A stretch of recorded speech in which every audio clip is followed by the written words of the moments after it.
We're now going to introduce today's first panel. The Honorable Ron Johnson, the senior senator from Wisconsin, was elected to the U.S. Senate in 2010. Prior to that, for 30 years, he ran a successful manufacturing business in Oshkosh.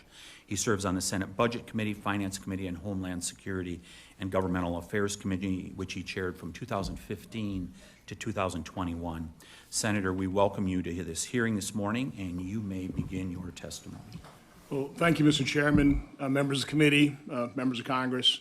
I really want to thank the Judiciary Committee for agreeing to hold this field hearing here in Wisconsin, where we can highlight the tragedies that are occurring as a result of the Biden-Harris open border policy right here in our state of Wisconsin. It's often said that every state's a border state, and that's absolutely true. And you're going to be hearing some powerful testimony from local sheriffs, from Rick and Aaron Rachwal, who tragically lost their son to fentanyl overdose. So rather than concentrate on those tragic stories, because that's going to be well covered in your second panel, what I thought I would do is, basically utilize my time as chairman, the former chairman of Homeland Security. Over 6 years, we held something like 3 dozen hearings on some aspect of our, illegal immigration, when it was far less worse than it is today.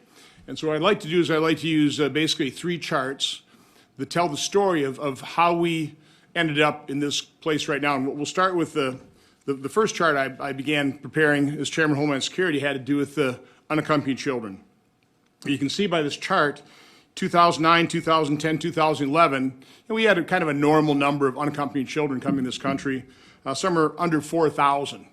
And then what is the spark to all these crises ever since was the improper misuse of prosecutorial discretion, the Deferred Action on Childhood Arrivals. And Obama issued those memorandum in 2012, and you can see how all of a sudden the number of unaccompanied children coming to this country spiked, went up to 10,000. The following year, 20,000. 2014 hit a high for that point in time. Over 51,000 unaccompanied children came to this country.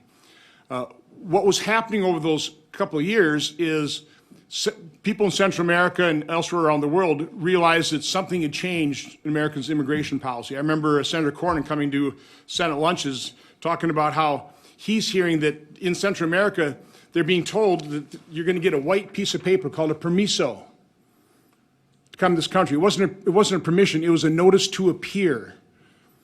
But that's how they basically took this change because of DACA and sparked a crisis.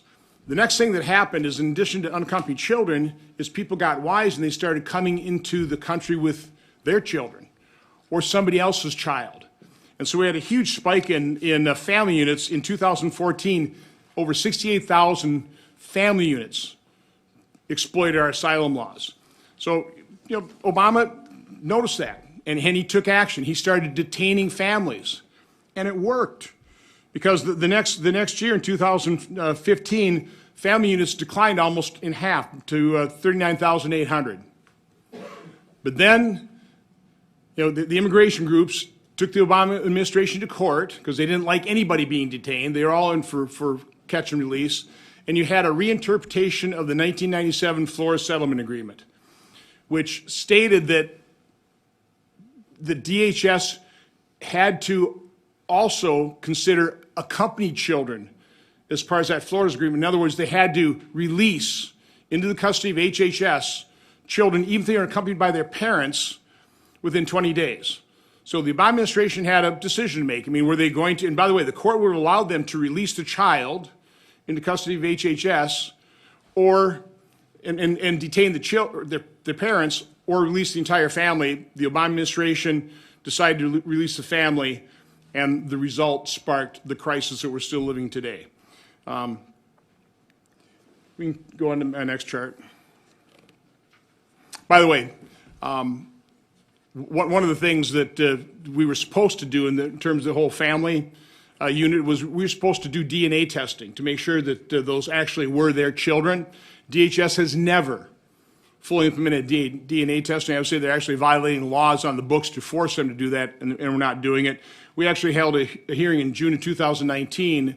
And by the way, Vice President Harris was on my committee at that point in time, where we heard testimony of a child being sold for $84 to create a fake family unit to exploit our asylum laws. So, by the way, so the Biden administration knows, what they are causing. This is a chart that I have been developing and updating on a monthly basis. The one I gave to President Trump in April of 2024 that he's been using his rallies. But what I've always liked about this chart is it shows the cause and effect. And so I'd kind of like to just kind of walk through it. Again, you can see 2012, DACA was announced. 2014, in the height of that crisis, Obama declared a humanitarian crisis when they were dealing with 2,000 illegal immigrants coming across the border a day, being encountered, 2,000. I remember DHS Secretary Jay Johnson at that point in time said 1,000 a day was a really bad day and he was going to be in a really bad mood. 2015, you had the Flores reinterpretation, and when Trump took office after campaigning to close the border, people in Central America took that seriously. And so you saw a pretty dramatic dip in people trying to come to this country illegally, but unfortunately the laws didn't change. And Congress would do nothing to change the laws. They wouldn't do anything to strengthen a president's authority to secure the border. And so President Trump had to deal with his own surge. But he dealt with it. In 2018, the Supreme Court ruled that the president it exudes deference. Current law exudes deference to the president to deal with the border, and he did so. So he initiated the Migrant Protection Program, otherwise known as Remain in Mexico. Initiated and did agreements in Central America, the safe third countries, threatened tariffs against the president of Mexico to make sure that you got the cooperation of Mexico. And you can see the dramatic results. In 12 months, President Trump went from his high of about 4,500 people per day, again, all sparked because of DACA, but 4,500 people a day to less than 600 a day. In addition to that, and here's the updated chart now. Let's take this. Yep. In addition, President Trump, because of COVID, initiated returns under Title 42. And one of the reasons I've modified the chart here is because I've seen how Democrats have been claiming that President Biden now has got numbers down to where it was under Trump. Well, it's true the encounters are down about the same level. By the way, the reason the encounters went up from a low point of April 2020 is on the presidential campaign trail, every Democrat candidate for president said they were going to end deportations, offer free health care. And so you saw single adults starting to creep back into this country because they thought it was going to be an open border, which they thought right. But because President Trump instituted Title 42, you can see the very small number. It's that little gap there of people being let in the border. As a matter of fact, it was so low in December 2020, even though it went from 17,000 in the month of April to 74,000 December, only 580 people were released that month under parole, 0.8%, 19 people a day. So, again, Trump had the border under control, and then President Biden used the exact same executive authority that President Trump used to close the border, to open it up, even though he denied it for 3.5 years until the media started reporting on this crisis at the border because Mayor Adams and Mayor Johnson started saying it was going to destroy the country, destroy their cities. The media could no longer ignore it. So all of a sudden now President Biden was forced to acknowledge this problem. He kept saying, well, Congress has to do something. Well, obviously Congress hasn't, because under political pressure, he started using that same executive authority, and he's brought the numbers down a little bit, but he's releasing, we don't know exactly how many, about 80%. In addition to that, what I've also added to this chart is he's also legalized pathways. Under the CBP One app, he's released 800 and, I'm trying to find it.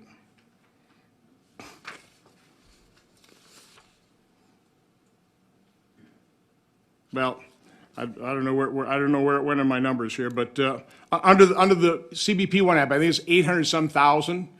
Under the CHNV, Cuba, Haiti, Nicaragua, and Venezuela, it's about 500,000. It's 30,000 a month for 18 months. So that's just the new legalized way. So they can claim like, oh, this isn't illegal immigration. They've just legalized a separate pathway. That's, by the way, that's what Vice President's candidate J.D. Vance was talking about when he was fact-checked by the debate moderators. So anyway, this is a huge problem. The open border, it is facilitating a multi-billion-dollar business model of some of the most evil people on the planet. Let's face it, the human trafficking, the sex trafficking, the drug trafficking. Again, you're going to hear about the rapes and the murders and the vehicular homicides. But we've also for sure got terrorists entering this country. Are they just as sleeper cells? You know, what is it with tens of thousands of military-aged Chinese men, transnational criminal organizations, again, the drug traffickers? I mean, if you go to Central America and you talk to law enforcement there, who are under the sway of the drug cartels, your new police officer there, you're going to be bribed, but you're also going to get a little DVD that shows your children and your wife going to church or going to school. So you can either accept the bribe and do the cartel's bidding and leave them alone, or they're going to threaten your family. If you're a taxi driver, the extortion, the kidnappings, if you're a taxi driver, you either pay the extortion or they put a bullet in your head and they light your car on fire. So the fact that now we're seeing Venezuela gangs taking over apartment buildings, and by the way, it's unbelievable that that a CBS, I think CBS commentator on Sunday morning would talk about only a few, just a handful of apartment buildings being taken over by Venezuelan gangs. Like, that's acceptable. But that we're just seeing the tip of the iceberg in terms of these gangs, these cartels infiltrating smaller communities, intimidating police officers, probably, not many, but probably bribing some under threat of killing their children or themselves. You can see where this is going. The gang activity, by the way, those unaccompanied children, when I was chairman, 70% were over the age of 15 and male. Perfect age for gang members, right? So again, this is an unmitigated disaster. We have only seen the tip of the iceberg of the mayhem, of the depredations that we're going to see long term. We're going to be dealing with this for years and decades. My suggestion is we do turn the page on this, and we actually elect a president who's serious about using that executive authority to secure the border. And by the way, we're happy to strengthen that authority.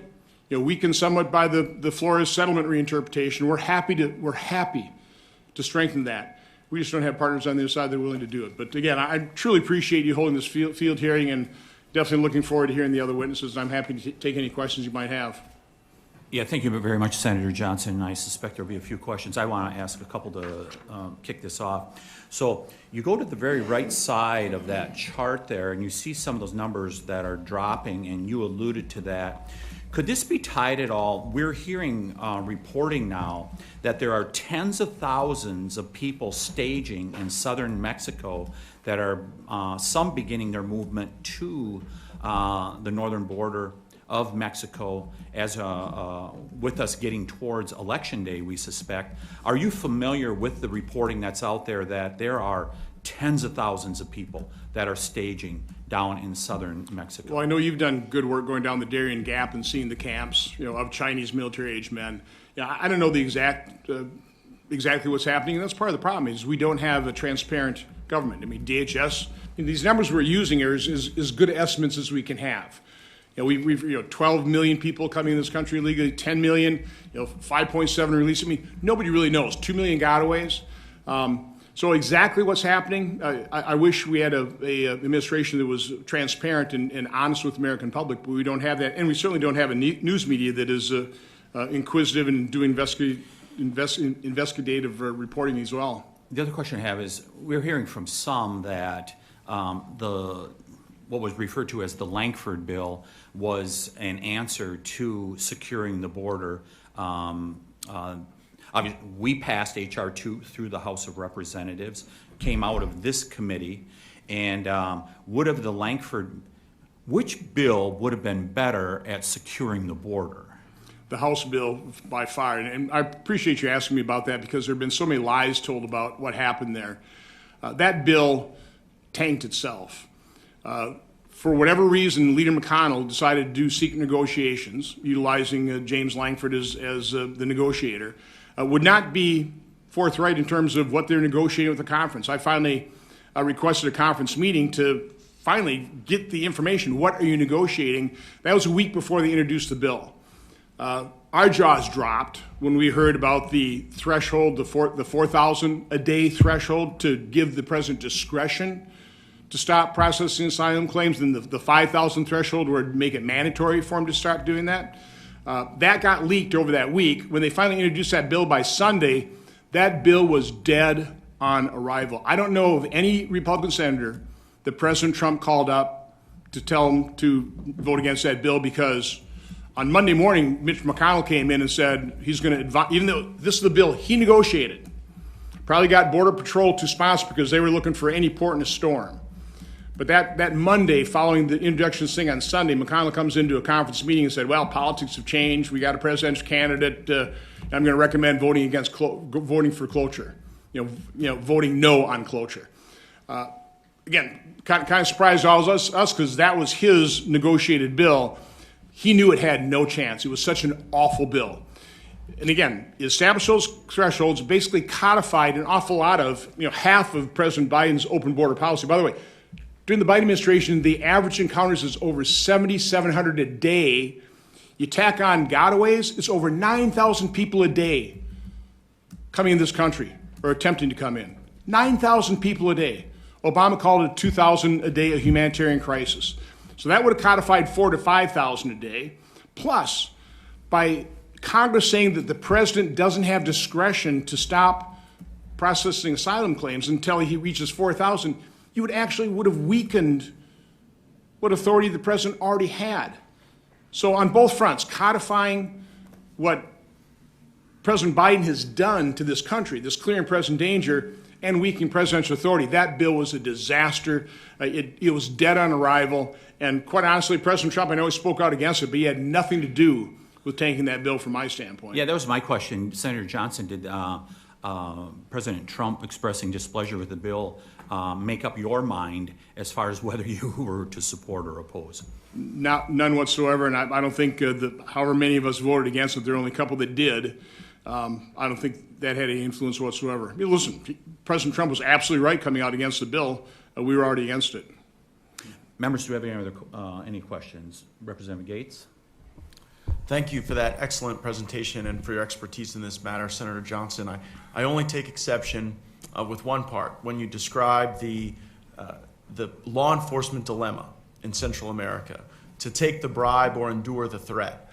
And I'm grateful that in El Salvador, there's been a third way. Through strong leadership in the state of exception, President Bukele has actually created security there, where now, if you're a Salvadorian killer, it's a more permissive environment in the United States of America than it is in El Salvador.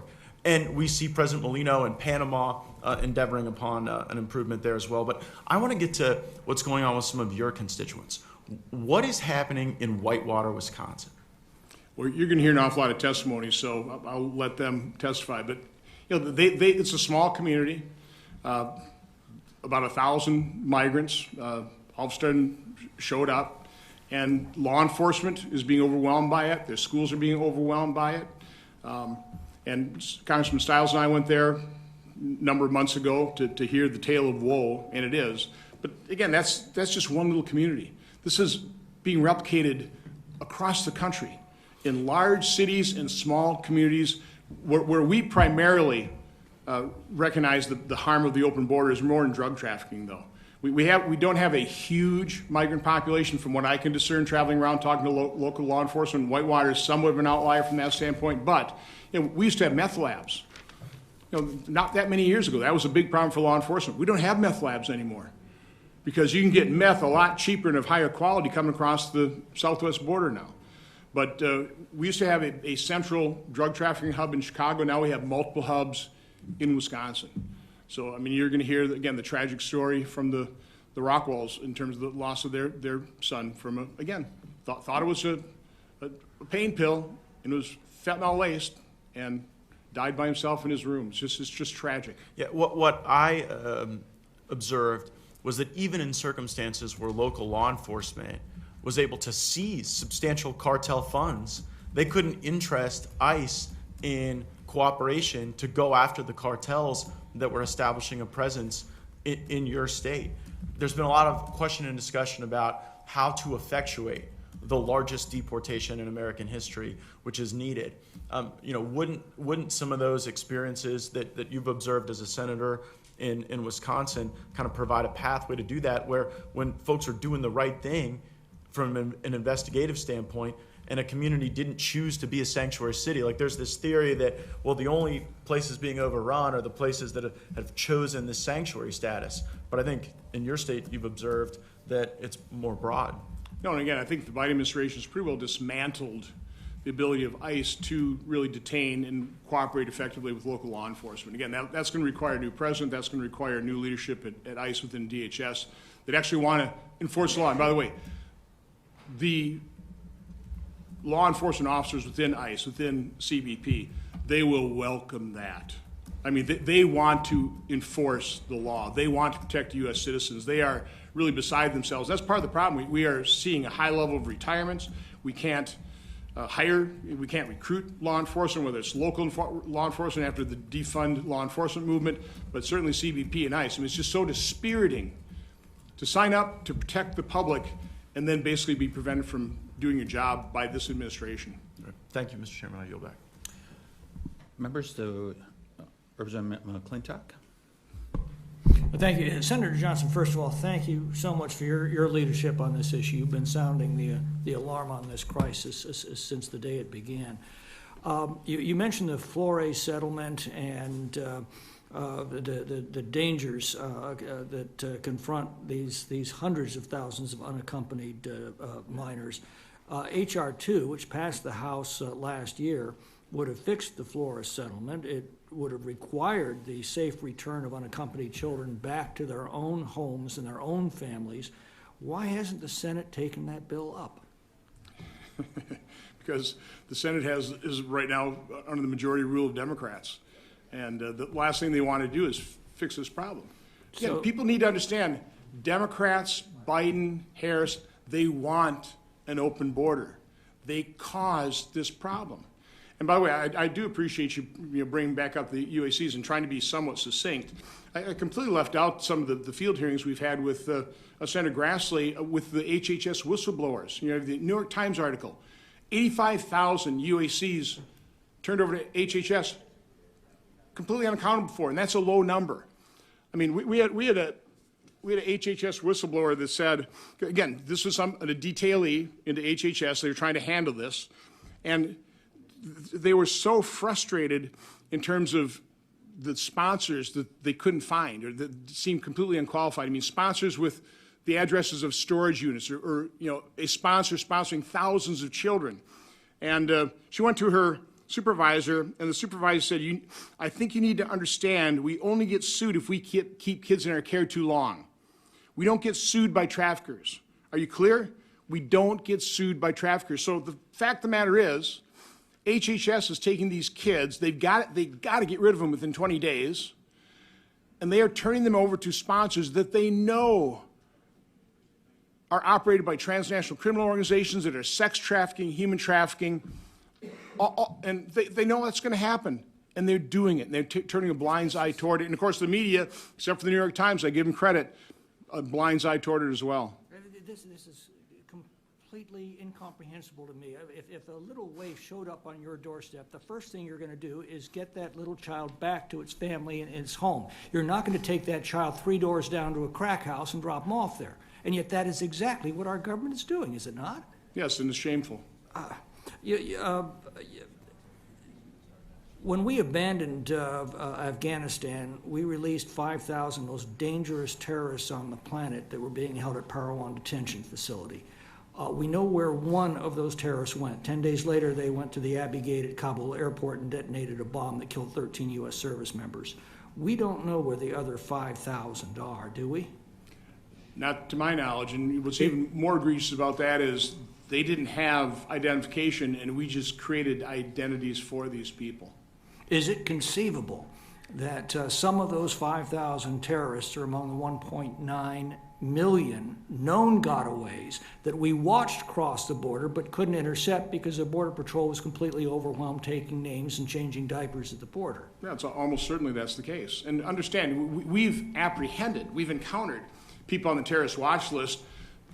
Those are the ones we've apprehended. You know, the real bad people, I'm sure, take advantage of these surges of thousands of people at one border crossing, so you have nobody on the line, and they're going to be part of that known and unknown gotaway population. But there's just no doubt that there are terrorists we've led in this country, members of transnational criminal organizations. It's just a ticking time bomb. When we were at the Yuma border a year ago, we talked to a group of rank-and-file Border Patrol agents, and one thing I said is, look, we're the Congress. We can't enforce the laws. We write laws. So what laws do you need us to write? And unanimously they responded, we don't need new laws. We need to enforce the laws that we have. The chief of the Border Patrol told us at Eagle Pass that he says, I'm standing in front of an open fire hydrant with a bucket. I don't need more buckets. I need somebody to shut off the fire hydrant. Is this all, President Trump proved that using existing law, he could secure the border. The laws didn't change on January 20th, 2021. The presidency changed. So is that ultimately in the hands of the American people, whether we're going to secure our border or not? Again, the Supreme Court ruled the president the current law exudes deference to the president. So he's got enormous power. Trump used it to secure the border. Biden used it to open it up. I would say that it would be nice to address the Flores settlement reinterpretation. I mean, Secretary Jay Johnson completely disagreed with that. It makes no sense. You can't detain a child with their family. That makes no sense. That could be fixed. We absolutely have to increase the credible fear standard. The standard ought to be, do you have a valid asylum claim or not? HR 2 does. It ought to be just that simple. HR 2 does that too. There are things that we could certainly strengthen, and we'd be happy to do that. But that's not what Democrats want to do. They basically want to codify this open border. And as you pointed out, the Langford bill would have made it impossible, would have forbidden a president to take the actions that Trump did until illegal border crossings reached 4,000. at least 4,000 a day. Yeah. Now, again, that's incomprehensible. You mentioned the border in Texas. I remember going down, I think this is before I became chairman, 2014, during the Obama's humanitarian crisis. And we were all singing the praises of CBP, who created this facility in McAllen, Texas. Because again, you have all these family units. You're really not sure. They weren't sure. Is this really the father? And so they separated within that unit in a very humane way. They had chain link fences and stuff. And we were all celebrating that. We were saying, singing the praises of CBP for, kind of going outside normal government rules and, responding to this crisis. Of course, a year or two later, under President Trump, that exact same facility with the exact same chain link fences all of a sudden was kids in cages. Again, a grotesque double standard. Representative Fitzgerald? Good, thank you. Representative Van Orden? Okay, Representative Grothman, you are recognized. Just a general, kind of want your opinion. I really appreciate the graphs you have up here. And obviously, as you just mentioned, the unaccompanied minors coming here is, 8,000-9,000 a month. Why do you believe you have a situation that these minors are separated from their parents, probably never going to see their parents again, and we had a short period of time in which kids were separated from their parents under the Trump administration. Now we have wildly more minors all alone up here. Why does the press not consider this a scandal, and why does the average American not know about it? Because the press, like our Democrat colleagues, they are supportive of an open border. So that's why the American public does not know all the unaccompanied minors we have streaming across our border. Yeah, and again, the media, I quit calling them mainstream media, the legacy of the corporate media, I mean, they're cheerleaders for the Democrat Party. They are the comms department for the Democrats. They wanted Biden president, so they did everything they could to get somebody who campaigned from his basement elected president. That they were certainly cheerleading when Biden was replaced on the ticket with Kamala Harris. They put her on a pedestal, declared her the second coming. And they're trying to do everything they can to get her elected as well. So again, they are absolutely supportive of all these radical left policies, and one of those radical left policies is literally the clear and present danger of a wide open border. Thank you. Members, anyone with a question? Yes, sir. Representative Van Orden, you are recognized. Thank you, Mr. Chairman. I'd also like to thank Representatives Moore and Pocan for showing up here at this incredibly important hearing as immigration goes in between the top 1 and 2 issues for all Wisconsinites and American citizens. Our folks are literally being kidnapped, raped, and murdered here in the state of Wisconsin, around the country, and we have 2 members of Congress who couldn't bother showing up today. I think that speaks volumes.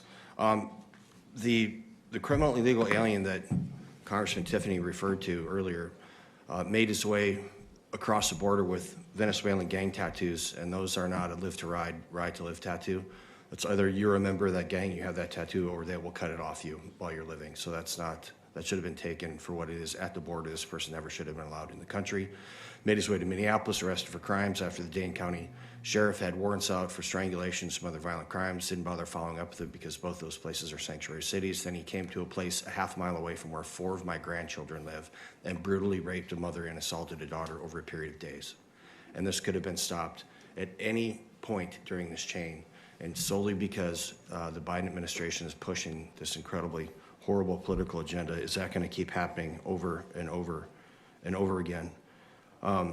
So Senator Johnson, I just found this out this last week, and I wanted to know if you're tracking this. We went to the federal prison in Oxford. It's in my district.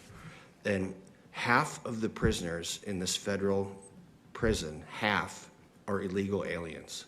Are you tracking the volume of what's taking place with it? I mean, this is the second, third order effect of opening up these borders, but when half of an institution is occupied by illegal aliens, that's something that I'm hoping we're going to be looking at here under a Trump presidency. But Yeah. Are you tracking this, sir? I'm not, but it's not surprising. It's not just going to be federal prisons, it's going to be local prisons, and they're going to be bearing the brunt of the cost of this. I mean, I think a House committee said that the cost of dealing with this crisis is about $150 billion per year across all governmental units. That's a massive cost imposed on us by the Biden and Harris administration. And you said, that gang member never should have been led in this country. The vast majority of these people, as sympathetic as I am with people who want to come here for opportunity, they don't qualify for asylum. Asylum is a very tough standard. You have to be persecuted by your government or threatened with persecution under some very limited, and I can't remember all of them, but race, gender, part of a club, some kind of social group or political group. Again, it's a very tough standard. Most people come to this country, other than the criminals, are economic migrants. And again, we might welcome them in a legal system, which is one of the travesties, by the way, of this open border. It is set back establishing a functioning legal immigration that is controlled, that brings people in to improve our economy. I'm for a robust legal immigration system, and we need one. We certainly need one here in Wisconsin, certainly in your district with all the farmers. I mean, we need workers, we need laborers. And, immigrant laborers do a great job. They come in here, they work their tail off. But it has to be a legal system, and you cannot establish that until you secure the border. And so Biden has set back establishing that legal system, I don't know how many years. So it's a travesty. It is. And just for a couple stats, at one point they had 17 to 20 some thousand rotating through Afghan refugees at Fort McCoy, which I represent. We went back and looked at every single Afghan that came here that was eligible for a special immigrant visa. I mean, they worked with the United States government during the war. Guess how many of those people qualify for SIVs? Probably not many. Zero. The it's answer not is many. zero, Senator. I was right. That is less than not many. And the last thing is, we're looking at about, 250,000 missing children, correct? The Biden administration has lost. Yeah, that's what the whistleblowers are talking about in our hearings, yeah. I mean, 85,000, that's what I said, that's a low number. Yeah, let's make sure that that's in the record, that the Biden administration, under the Harris border czardom, is solely responsible for losing almost 250,000 children in the United States that are most likely being trafficked. And as we again, speak. knowing full well that they were releasing them into the hands of probably members of transnational criminal organizations, human sex traffickers, knowing full well that again, it wasn't a surprise to them. Yeah. With that, I yield back, Mr. Chairman. Thank you. I now recognize Representative Stile. Thank you very much, Mr. Chairman. Senator Johnson, thank you for being here with us today. Thanks for coming to Whitewater as we discuss the issue. We're going to get into that in the second panel. I just want to come back to your your chart here. Both of us come with, if we can keep the chart up, if you would. Can we keep that same chart? That chart has everything except, I think, one thing. What would that chart look like during the Biden-Harris administration if you added gotaways? About a couple million more people. I think as we're Because stage again, setting here. These are encounters, so yeah, I mean. No, I'm supportive of the chart. I would have a different scale. Yeah, that's what I wanted to do in the stage setting of this, because we're going to get into a great next panel. This only captures part of the problem. It's a huge problem. This captures part of the problem. In addition to that, you have millions of gotaways. If we just think intuitively, some individuals, as you've noted, turn themselves in to abuse our parole system, to abuse the catch and release policies of the Biden-Harris administration. Other individuals aren't interested in turning themselves in and allowing the abused system of the Biden-Harris administration to give them paperwork to be released into the United States. And if we think intuitively, who might those individuals be that don't want to be caught in the first place? You know, those would be the bad hombres, I guess. But you talked about abuse. I mentioned when it came to UACs and DACA, that was an abuse of prosecutorial discretion. What this administration has done with parole, it's a strange term. You know, what parole means for immigration is you're allowed in the country for a special purpose, you know, like to get a medical treatment, or you've got a family member that died and you're coming in very short term for that medical treatment or to attend that funeral. They've granted that to well over a million people. Again, it's supposed to be case-by-case basis, and they've just expanded this. So again, it's a lawless, like the Obama administration, these are lawless administrations, and they're afraid for our democracy, that they're the danger to our democracy. I totally agree. I think when we also think about the gotaways, when we think about those individuals who are crossing, who have a criminal background, who've previously been deported, who may be trafficking drugs, those are the individuals likely to try to avoid the encounter that are coming into the United States in large numbers. And then when we think about the policies of sanctuary cities, and we know Dane County operates as a sanctuary city because ICE makes it clear that Dane County does not coordinate with them, we know the danger that poses into our communities. Was pointed out by Congressman Van Orden, the impact that that's having in our state. And there was been state legislation where we could have had an opportunity to ban sanctuary cities here in the United States, and we've not been successful in doing that under Democratic leadership in this state. By the way, you know, something you all know, the border with Mexico is 100% secure on the Mexican side. I mean, you do not cross that until you pay the trafficking fee. Okay, so the cartels, they will funnel, you know, hundreds, thousands of people into one area, so they can, you know, probably the higher value, they'll probably get a higher trafficking fee for, you know, trafficking the bad hombres as known or unknown gotaways. I appreciate your testimony. I look forward to the second panel. Mr. Thank Chairman, you. I yield back. And I'll recognize Representative Bentz for questioning. Thank you, Mr. Chair. Senator, thank you so much for being here. When I first saw your chart, I thought it was something showing us inflation. That's what I thought that was. But here's the point. The point is, the Biden administration suggests that now that inflation has eased off a bit, all the consequences somehow evaporated, and they did not. Right. And that's the same is true for your chart on immigration, isn't it? Oh, it's way down, but what about all those 7, 8, 9 million people that now are here? And so there seems to be, we had the head of Homeland Security, former head of Homeland Security in front of us the other day, and he was talking about how there might be some means of removing people from the United States, but then he admitted it would be extraordinarily expensive and extremely difficult. So the challenge isn't it? And that's what I'm looking forward to the second panel, of how in the world do we now deal with these folks that are here and probably never going to leave? That to me is where our discussion is going to go. We can talk about who caused this, the Biden administration, your chart shows. Now what? And so that's my question to you. Now what? Well, for those of you who've been to the border, you also probably saw what I saw, is so many young pregnant women. I mean, in their 8th or 9th month. Of course, they come here, and that child's a U.S. citizen, which personally I believe we ought to do away with birthright citizenship. We are in the minority of countries that grant that, and that's just another magnet to come here. I hope under a serious administration, deporting criminals will be reasonably easy, but past that point, it's going to be very difficult. Because of birthright citizenship, are you going to really separate a child from an infant from their mother and father. So no, this is something we're going to have to grapple with, I hope, as Republicans. We do it with a great deal of humanity. Take a look at how people, again, they were welcomed in. And, yes, they came in illegally, but they were welcomed in by the Biden administration. So I think we have to factor that in and figure out in some way, shape, or form, how do we deal with these people with humanity, the ones who have behaved, that are working, they're not a burden on society. That's something we're going to have to grapple with. That would be a very serious issue, and I hope it doesn't break down on party lines. I hope this is something we can work with on a bipartisan basis, but we've got a real problem on our hands. We do, the $150 billion a year into the indefinite future of cost, and 1 in 10 being entitled to asylum, at least that's what our hearing record shows. 1 in 10, Right. The other 9, they shouldn't have come across, even though, as you say, they indeed were welcomed in by the Biden administration. Well, thank you, Senator, so much for being here today. Thank you. If there are no further questions, Senator Johnson, thank you so much for joining us today. We appreciate it very Thank you so much. We are now going to move on to our, by the way, thank you for creating that chart and saving a person's life. We're now going to move on to our second panel, and as it is set up, I'm going to do the introductions of the people that are going to be on this next panel. First of all, we have the Honorable Eric Toney.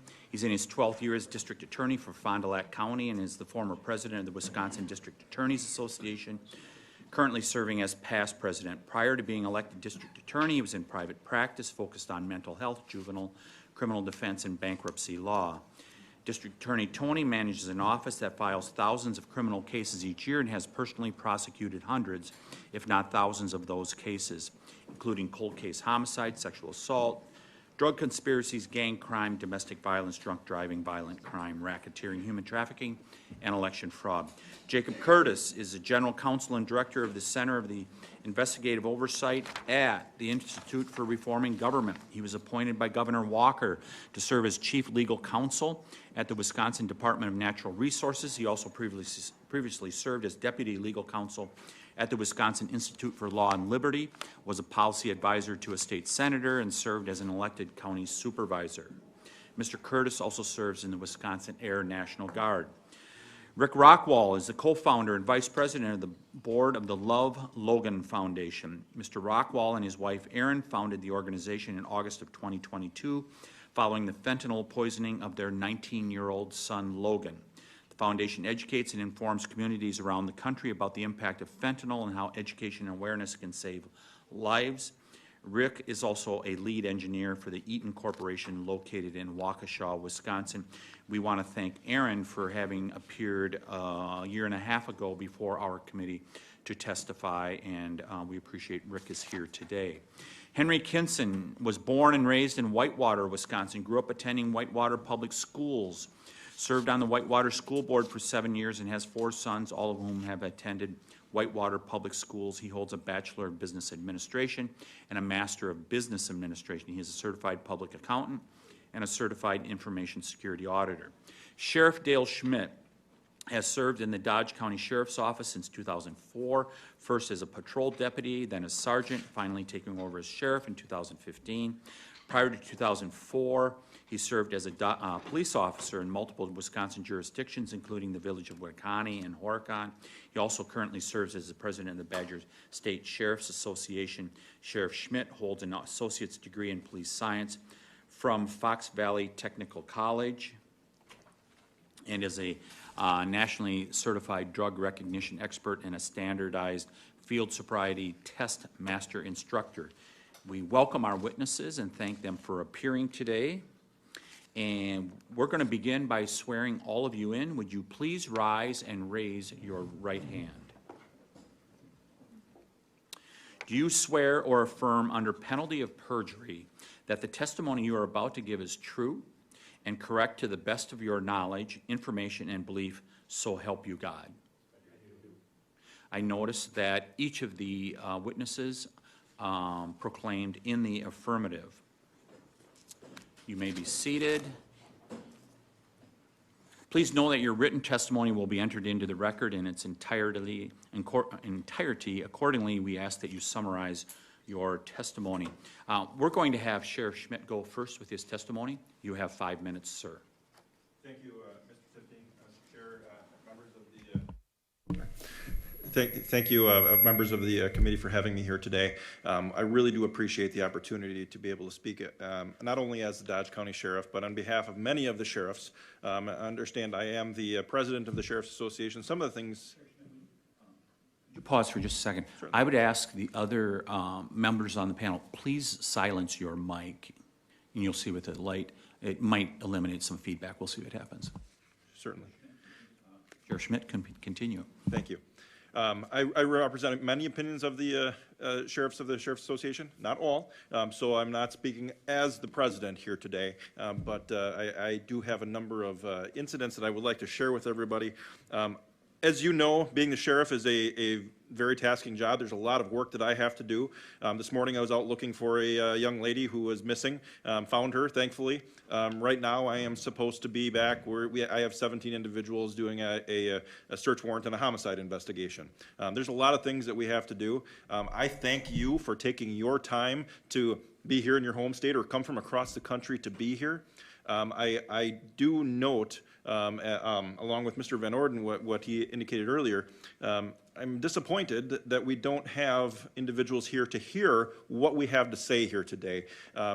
We are your constituents, and we have concerns, and I thank you for hearing them. I hope you can take them back to the other side and share them, but it's very important stuff for you to hear, and I really thank Senator Johnson for being here, but where's Senator Baldwin and other members of the other side? That's very concerning to me as a constituent. I elect you to be here just as Congressman Fitzgerald elects me to be his sheriff. I have a responsibility to him. You have a responsibility to me, and I appreciate you hearing what we have to say. With that being said, some of the sheriffs that have shared some very serious things with me. If Trump doesn't win this election, we are screwed. That's a quote from one of our sheriffs. Another sheriff, people don't understand how bad it is. If you would have asked me 10 years ago when I became sheriff, if I'd be sitting here in front of you talking about a border crisis, I would have said, no way. No way. We aren't in a position where it's going to be this bad. I'm here to tell you that is not the case. You obviously know that is not the case. In my 24 years of law enforcement, I have never seen the type of criminal element from outside of our borders in our home state here of Wisconsin, our border state of Wisconsin, like we are seeing now. And it didn't take me long to reach out to our fellow sheriffs and say, hey, what have you got around the state for them to come back to me with some incidents? And there's crimes of all kinds from around the country, or around the state. I'm going to start with a couple of them in my own county that happened here recently. The first one, really, the first arrest took place under President Trump at the very end of his first term. The DEA, in collaboration with our agency, made an arrest of an individual from the Sinaloa drug cartel, in which they seized 81 pounds of methamphetamine. 81 pounds, that's a small human. 5.5 ounces of fentanyl. 5.5 ounces of fentanyl will kill 156,000 people. From one person, from a cartel member that lives in the city of Juneau. 3,000 people, my county seat. I'm here to tell you we have cartel members in every single one of the counties in Dodge County. Or, I'm sorry, in the state of Wisconsin. It is happening. And we thought, okay, the DEA is here. The federal government is here to save us on this one. No prosecution. He was arrested, no prosecution. They were going to work him. To this day, I don't know that this individual has ever been prosecuted for any of those offenses. In November of 2022, our drug task force came to me and said, hey, we've got this guy again. I said, what do you mean we got this guy again? I thought, isn't this guy in prison? No, we've got this guy again. They had some controlled buys into him, made an additional arrest, and ended up with 4 pounds of methamphetamine, another 4 pounds, 2.1 pounds of marijuana, and $51,000 in suspected drug money, which was all seized. My people did the right thing. I don't know what happened after at transition of power to the Biden administration, because under Trump's administration, they were doing a good thing, and then all of a sudden it just fell off the table and nothing happened. 2 years later, into the Biden-Harris administration, we have to come back and arrest this guy, and we have possession with intent to deliver more than 50 grams of meth, possession with intent to deliver marijuana, 200 grams to 1,000 grams, maintaining a drug trafficking place, possession of drug paraphernalia, 3 counts of manufacturing and delivery of methamphetamine. Blows me away. We have him in prison now. The state is now paying for him to be in prison. He shouldn't have been here in the first place, and the state is going to pay for him to be in prison for 18 and a half years and then have him on supervised release for 10 years, when he shouldn't be here in the first place or should be in federal prison. That is a problem. That is a problem that's now on the Wisconsin taxpayers to take care of him. Another comment that was made earlier about law enforcement in other countries, we don't have them taking a hold on our state here in Wisconsin yet. It's coming. We will have more cartel members coming into the state of Wisconsin. We will have more instances of individuals threatening our families. It's going to happen, just like it happens in Mexico, if this continues, if we don't stop this. I'm fearful for my family. I'm fearful for the family of those that serve with me, that when we have cartel members in it, we're going to arrest individuals, that they're going to turn around and say, they're going to hand us that DVD and say, what are you going to do if we don't do something soon? Other incidents. We had a scammer from India, tried to scam somebody out of $81,000 in Dodge County just last month. We were able to get in, intercept, and take this person into custody in the midst of the deal. We don't always get to do that. This was really cool. We got him in custody. He is now in our court system, and we are hopefully working on some kind of deportation process, but we got a $500,000 cash bond. We'll take care of it here at the state because the federal government isn't doing it. But I sure wish the federal government would. Fond du Lac County incident. Individual on March 22nd of 2024, the individual was stabbed. An illegal alien left the victim for dead. Just left her for dead. Fond du Lac County, in collaboration with 2 other counties, was able to take this individual into custody on multiple charges: first-degree intentional homicide, mayhem, first-degree reckless injury, aggravated battery. Those are all pending. Another Fond du Lac County, just over the county border. 12-year-old female had just shown up at somebody's door. She broke away from somebody who was sexually assaulting her, had her bound, had her gagged, had her blindfolded. She broke away. She had enough power to get away and get to somebody's home and seek help. And he paid for her. And he paid for her from her mother. Unbelievable stories that we're hearing right here in Wisconsin. Oconto County, an individual who was found dead laying in a park in Green Bay Shores State Wildlife Area. The Oconto County Sheriff tells me that his staff worked really hard on this, only to find out that this individual, the victim, was dealing, and this individual owed the suspect money. The suspect goes, finds him, picks him up at his home, takes him out to the park, a couple rounds, puts him down. And here we have a homicide in quiet Oconto County in northeast Wisconsin. I could go on time after time. There's all kinds of incidents. We have illegal driving, people not having licenses. We can't identify them. Incidents where we're stopping people on the side of the road, and we can't identify them. One incident on Highway 41, right in our county, 4 individuals. None of them would identify themselves to us. One of them we figured out who it was. 3 of them we took to the jail. One we find out has a U.S. Marshal Service warrant. And you know the U.S. Marshal Service warrants aren't cheap warrants. They're felony warrants. We didn't know who that was. 40-minute ride to jail before we figured out who it was. More and more of these individuals are coming into our county. Fentanyl is killing people. We have 1,500 people a year dying in Wisconsin because of fentanyl overdoses. And I would love to put up a border around Dodge County or around the state of Wisconsin, but we need the federal government to do that at our southern border.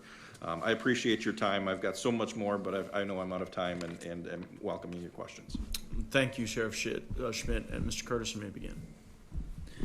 Good morning, Mr. Chairman and members of the committee. It happened fast and with little explanation or resources. In 2022, the city of Whitewater began to observe an increase in migrants from Central America. Whitewater Police Chief Daniel Myers saw an increase in various law enforcement activity relating to issues not normally associated with local residents. He noted in an email to a Walworth County official that, quote, within the last month or so, our department has had contact with an increasing number of Nicaraguan migrants who have recently moved to our area. I don't have much of an estimate of how many people have moved into the city at this point, but a number of the adults have found jobs at larger businesses in our area. We recently have had a number of criminal investigations involving some of these individuals, and we've also had children from some of these families within the school district who have been reported truant. All told, from 2022 through 2023, the city estimates at least 1,000 migrants from Central America quietly established themselves in the sleepy college town of 15,000, a population increase of roughly 7%. The city has struggled to deal with the increasing strain on law enforcement resources, housing overcapacity, and the challenges associated with educating children with no formal background in schooling and often lacking basic English skills.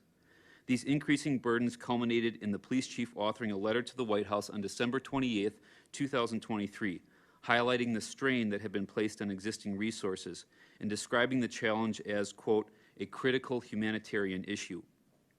A nearly identical letter had been sent the previous week to DHS Secretary of Homeland Security Alejandro Mayorkas. These letters resulted in additional communications from Wisconsin's congressional delegation and the Wisconsin legislature, as well as a significant number of state and national media requests. While many media outlets moved on to the next story, the city of Whitewater has continued to struggle to meet the demands from the newcomers. In order to determine the full extent of the challenges, on March 14, 2024, IRG's Center for Investigative Oversight submitted a series of public records requests to the police chief, who fully complied with the request and provided over 400 responsive records. IRG's review of the records provided by the city uncovered numerous revelations, which were detailed in a June report that is being provided to the committee. The 8 key takeaways include the following. First, while numerous public officials have attempted to highlight the challenges, the nation's broken immigration system and open borders continue to place an unmanageable burden on local units of government. Nationally touted funding programs are either unavailable or insufficient. 2, unlike sanctuary cities, it does not appear the city of Whitewater sought the immigrants. Instead, the city's theory explaining the sudden influx revolves around a complex web of ample student housing following COVID, a need for farm and manufacturing labor, and the congregation of sponsor families in and around the city that were then identified by migrants at the border. 3, despite the presence of notorious MS-13 gang members from Nicaragua and investigations that have led to the seizure of significant cartel funds, confusion remains as to the processing and potential deportation of violent criminals. Emails reflected uncertainty regarding the process for contacting ICE as migrants await immigration hearings in Chicago. This is particularly troubling considering the identification of known international crime syndicate members within the city. In December 2023, the police chief thanked ICE for, quote, the recent assistance in our city removing an individual who had been identified as a wanted MS-13 gang member from Nicaragua. A member of this committee, in a January letter to the police chief, made reference to the infiltration of Mexico's Gulf cartel in Whitewater. And while unrelated to the situation in Whitewater, and was already mentioned by Congressman Van Orton, it was recently reported that a woman was sexually assaulted in Prairie du Chien by a suspected member of Tren de Aragua, the violent criminal organization born a decade ago in Venezuelan prisons. Simply put, while the exact scope and extent of these criminal operations in Wisconsin is not clear, their very existence in the state should motivate every policymaker to secure the nation's borders. 4, at various points, city leadership sought assistance from the state, including the governor's office. While meetings took place, there was an emphasis on the private nature of the meeting and a request to keep the meeting, quote, low profile to avoid the press. 5, city officials were made aware of deplorable living conditions, including children sleeping in sheds during sub-zero temperatures, children left at home unattended while parents worked, a 14-year-old being forced to work 30 hours per week by her father, and small apartment units where children were forced to cohabitate with 8 to 10 adults. The pairing of non-family members has resulted in allegations of sexual assault involving young females and other acts against victims, including the discovery of a deceased child discarded in a ditch in a bag. At the time of the IRG report, there were 10 open sexual offense cases involving migrants in the city. 6, as a result of increased costs to the city's police department and school district, both taxing entities are considering property tax referendums possibly as soon as spring of 2025. 7, because of the focus on the unique law enforcement challenges associated with the migrant population, such as violations for driving without a license, the police department has identified a significant decrease in proactive policing. And finally, in light of questions related to the legal status of migrants, questions have been raised regarding how individuals should be identified. In particular, the city appears unsure how migrants can obtain identification cards. Some members of the community have suggested paths for migrants to obtain driver's licenses. Despite this lack of clarity, at least one record suggests certain migrants have been able to obtain temporary driver's licenses from the Wisconsin DMV. In conclusion, while numerous public officials have attempted to highlight the challenges, the nation's broken immigration system continues to place an unmanageable burden on local units of government. Overall, many of the communications, particularly those from the police chief, make clear the city has attempted to balance maintaining an objective posture on a highly charged public policy debate while recognizing the clear impact the influx of immigrants is having on the city's ability to protect its residents, ensure a quality public education for the city's school children, and maintain fiscal solvency. Unless and until the federal government secures the border and repairs the nation's utterly broken immigration infrastructure, local units of government like those in Whitewater, Wisconsin, will be left to respond to the federal government's continued failures. Thank you. Thank you, Mr. Curtis. Mr. Rachwal, you may begin. Thank you, Chairman, members of Congress, and members of the House Judiciary Committee. My name is Rick Rachwal. I'm a husband. My wife, Erin, is here with me today, father of 2 boys, Caden and Logan, and co-founder of the Love Logan Foundation. Today, I share the heart-wrenching story of my son, Logan, and the devastating impact that fentanyl has had on our family. On Valentine's Day in 2021, my family's life changed forever. Nothing could have prepared us for the heartbreaking pain from the loss of a son and a brother. Logan, at just 19 years old, died alone in his dorm room at the University of Wisconsin-Milwaukee. He took what he thought was a 30-milligram oxycodone, but tragically, it was a counterfeit pill containing a lethal dose of fentanyl. I will never get the image out of my head of our family walking into his dorm room and seeing his lifeless body on his bed. There was a stuffed animal next to him. He was just a child. If there's anything as painful as the loss of a child, I cannot begin to imagine what that might be. Our hopes and dreams for Logan and our family were shattered, and we now live with the what-ifs and the what could have been. We made it a priority to make our boys feel special, whether it was a birthday party, camping trip, family trip across the country, or cheering them on when they played their favorite sport, baseball. We were their biggest fans. Faith was also important to us, and attending church together was a priority. And Logan was full of life. He had an infectious smile and was very passionate about things like our cats, music, reading, and drawing. Logan was very kind-hearted and often helped others who were struggling. Logan also had his share of struggles with anxiety, being bullied at school, and later depression. We sought out help for Logan at an early age, and despite our best efforts, Logan fell victim to fentanyl. Logan was a bright and wonderful young man who deserved a future. We will always remember his smile, his spirit, and the love that he brought into this world. As mentioned, the pill Logan took was laced with fentanyl, a substance so potent and addictive that as little as 2 milligrams, equivalent to just a few grains of salt, can be lethal.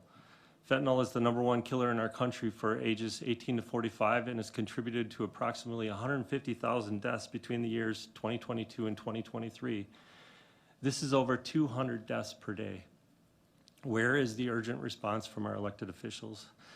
In 2022, we lost an average of 22 teenagers per week from drug overdoses and poisonings, primarily driven by fentanyl. That is like losing 1 classroom each week for an entire year. Again, where is the response? Fentanyl overdoses and poisonings in Wisconsin from 2019 to 2021, the year Logan died, increased by almost 100%. Fentanyl does not discriminate by race, gender, or financial status. Every parent and person in this room or any other room in America is at risk of being impacted by this epidemic. You are likely to hear these tragic experiences shared from a parent's perspective like mine, but let us not forget the often overlooked impact this is having on those who have lost siblings. They have an entire lifetime with that brother or sister taken from them. Families are being torn apart. There is also a battle against stigma associated with these deaths, which I know hinders efforts to combat this poison. These are sons, daughters, grandchildren, brothers, and sisters we are losing. They deserve a chance to recover, or like Logan, deserved a chance to learn from their mistakes. With fentanyl, they die before they even get a chance. This epidemic deserves more attention and a response as strong, bold, and determined as other issues have received in recent years. We secure our homes by locking doors and regulating who enters. Our government under the current administration is failing to do the same for our country. Record numbers of unvetted migrants are entering the United States, overwhelming resources and allowing fentanyl to pour in. Mexican cartels are operating just south of our border, and they are the main organizations manufacturing and distributing illicit fentanyl. These cartels, driven by greed, have no regard for the lives lost from the poison they are pawning. These criminal organizations are in our own backyard, and yet our borders remain wide open. Increasing awareness and education about this crisis is crucial. This responsibility has largely fallen on the families of victims like mine, who have taken up the cause through advocacy and nonprofits. In 2022, my wife Erin and I founded the Love Logan Foundation to raise awareness and support other families impacted by fentanyl. We want to end these tragedies like the young man who died just 9 months after Logan in the same dorm building from the same type of pill.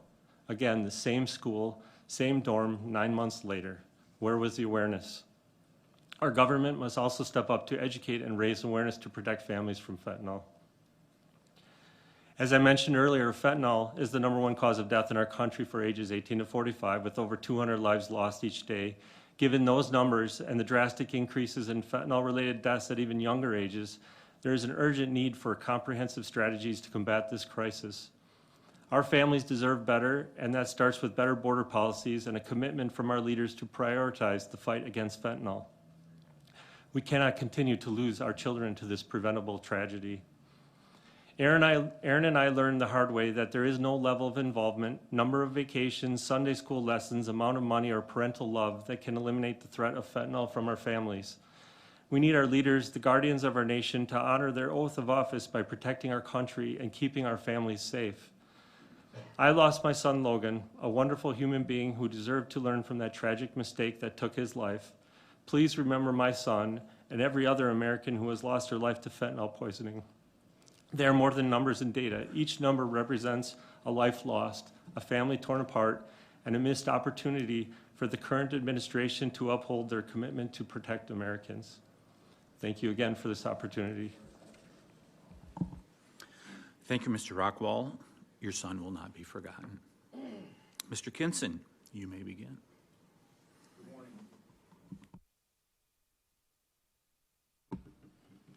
Good morning.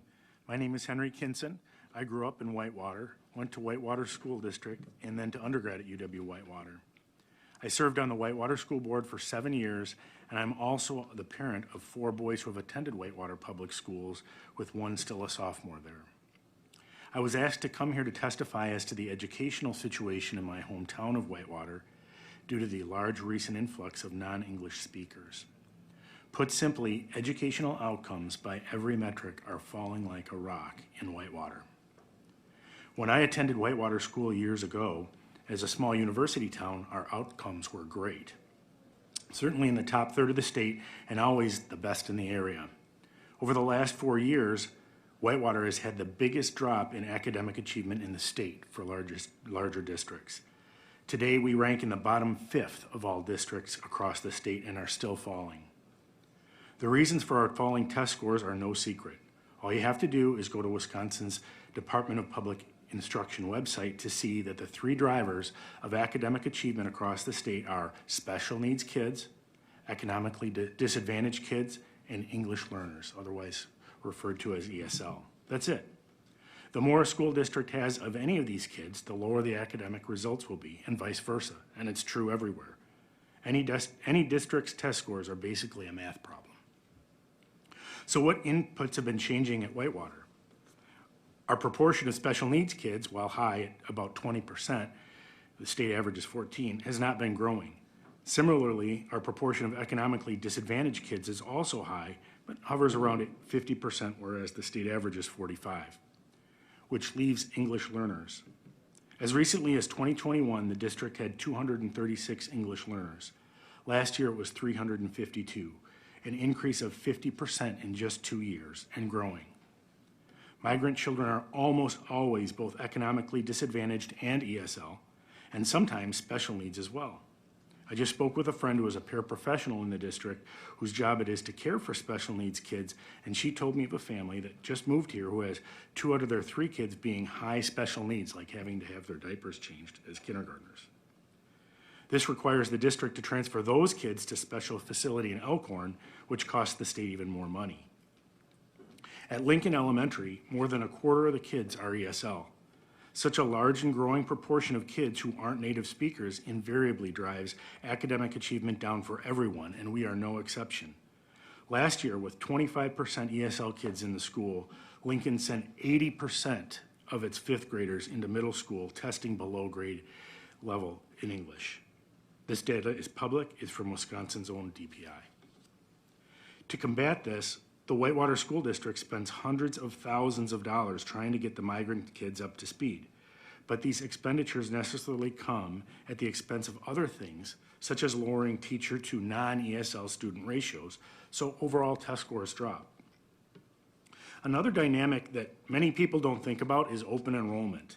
Here in Wisconsin, we have public school choice. So if you don't want your kid to go to your home district, you can enroll them in another one. As Whitewater's academics have declined, the number of parents placing their kids out of the district has increased, which further depresses test scores and decreases revenue, as the most involved parents are the ones most likely to move their kids somewhere else.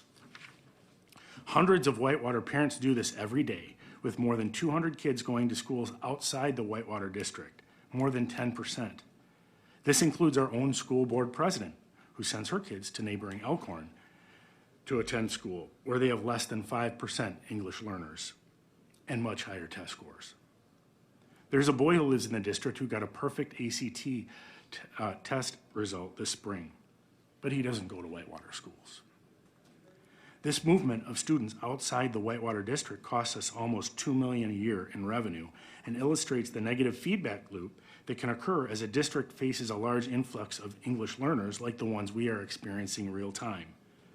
To see what we are heading for, we don't need to look any further than our neighboring district of Delavan, which began facing an influx of English learners about 30 years ago. It now has the highest proportion of resident kids in the state enrolling out, almost 40%. 40% of the parents in Delavan send their kids outside of Delavan.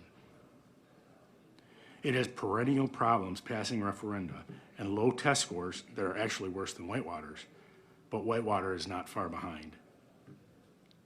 I'm often asked what can be done to remedy the situation. At this point, I will ask anyone who will listen, please just stop the bleeding. This is a problem not of our making and out of our control. It is frustrating hearing politicians imply that the residents who care about their kids' instructional quality are somehow racists or xenophobes, as their own children attend classes at public and private schools with few to no English learners. Some of our classrooms are half English learners. Thank you, and I look forward to answering your questions. Thank you, Mr. Kinson. And now, finally, District Attorney Toney, you have 5 minutes. Thank you, Mr. Chairman and members of the committee, and thank you for being here in Wisconsin today.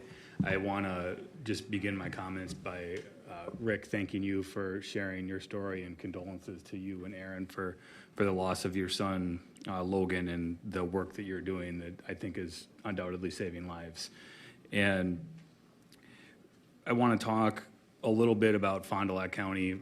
We're a county of about 100,000 people. We have numerous highways running through the community that makes us a corridor for drug trafficking. We've seen the seizure of drugs, the quantities soaring like we have never seen before, as was previously noted. We're not seeing methamphetamine labs. We're seeing larger quantities of meth coming across the border and into our community, with fentanyl being the most destructive of those deaths. And we heard the Logan story on the impact that that's having. And sadly, as a district attorney, I've sat across from too many parents that have buried their child.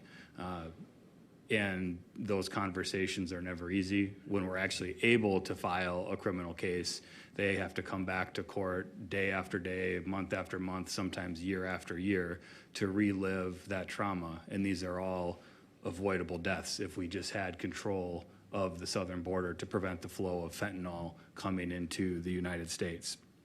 And it's not just the drug overdose deaths, but I think the numbers are staggering. In Fond du Lac County in 2019, we had 19 overdose deaths. In 2020, it was 27. 2021, it was 20. 2022, it was 23. And then last year in 2023, it was 32. And these are all families that don't get to say I love you to somebody that they hold dear, whether it be at Thanksgiving, birthdays, holidays, family events. And this is all a direct consequence of the southern border crisis with drugs pouring into our country. And the fentanyl crisis cannot be underscored enough. We need to make sure that we don't have more families that experience what Rick and Aaron experienced, and it is something that we can gain control of. We've seen the graphs and some of the efforts that have been done during Senator Johnson's presentation. And it's not just the drug overdose deaths that we're seeing, it's the attempted homicides, sexual assaults, human trafficking. With the testimony that I submitted, I included the criminal complaints from the cases that we filed, and ethical obligations have to make sure we know that those individuals are presumed innocent and lesser until proven guilty.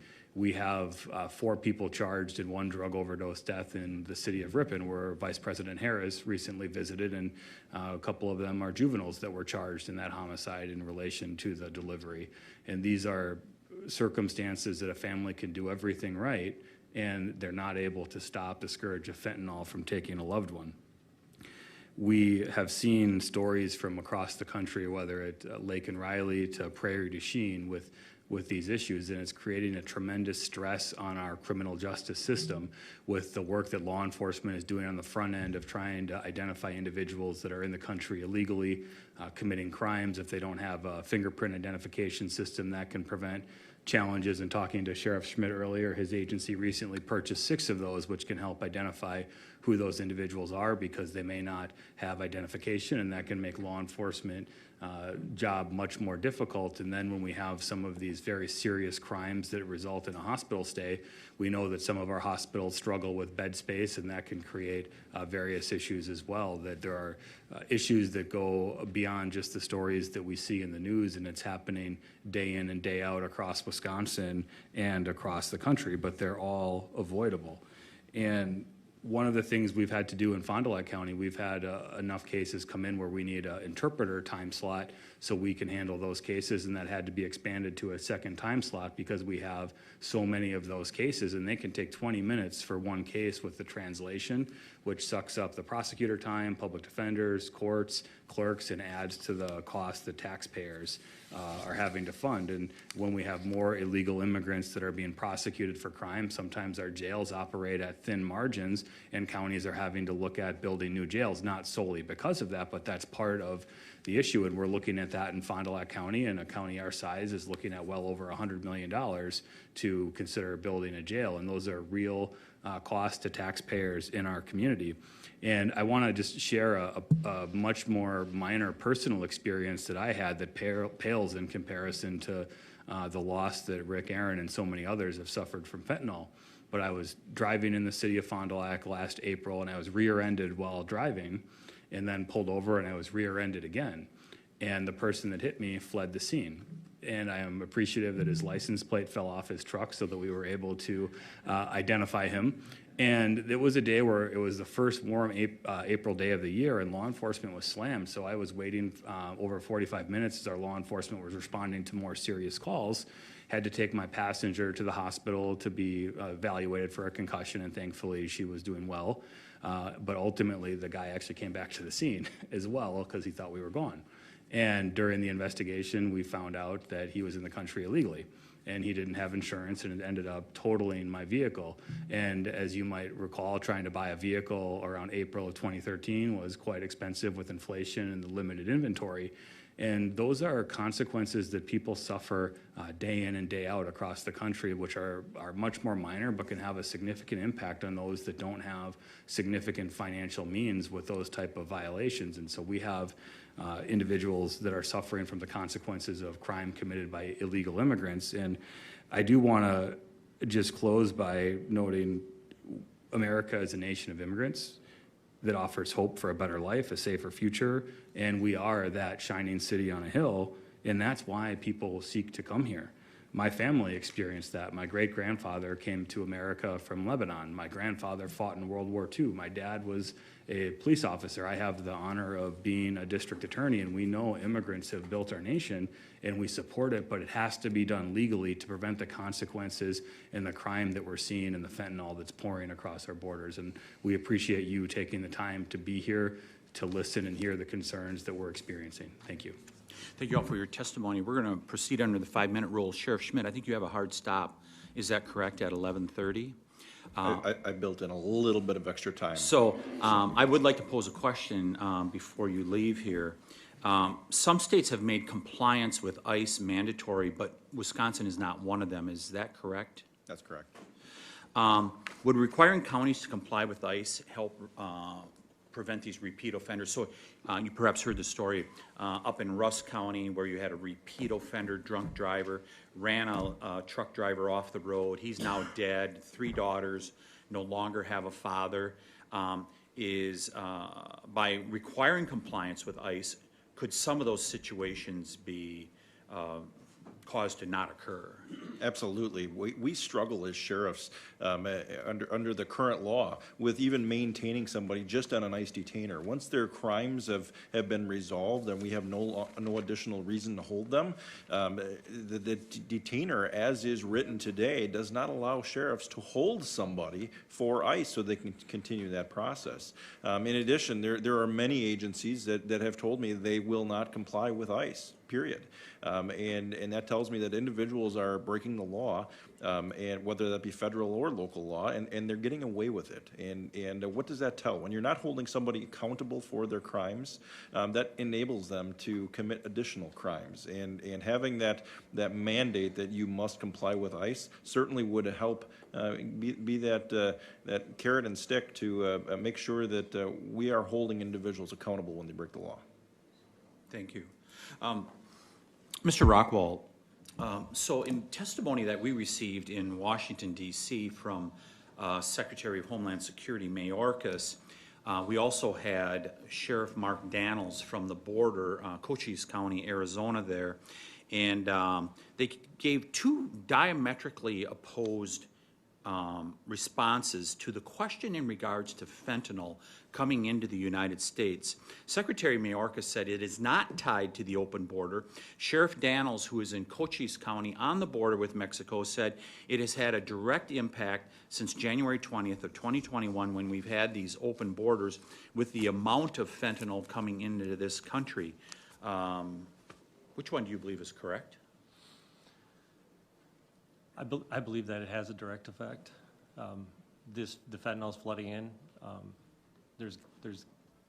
We talked about earlier, the gotaways, it's coming through. It's so small, so potent that it's easy to conceal.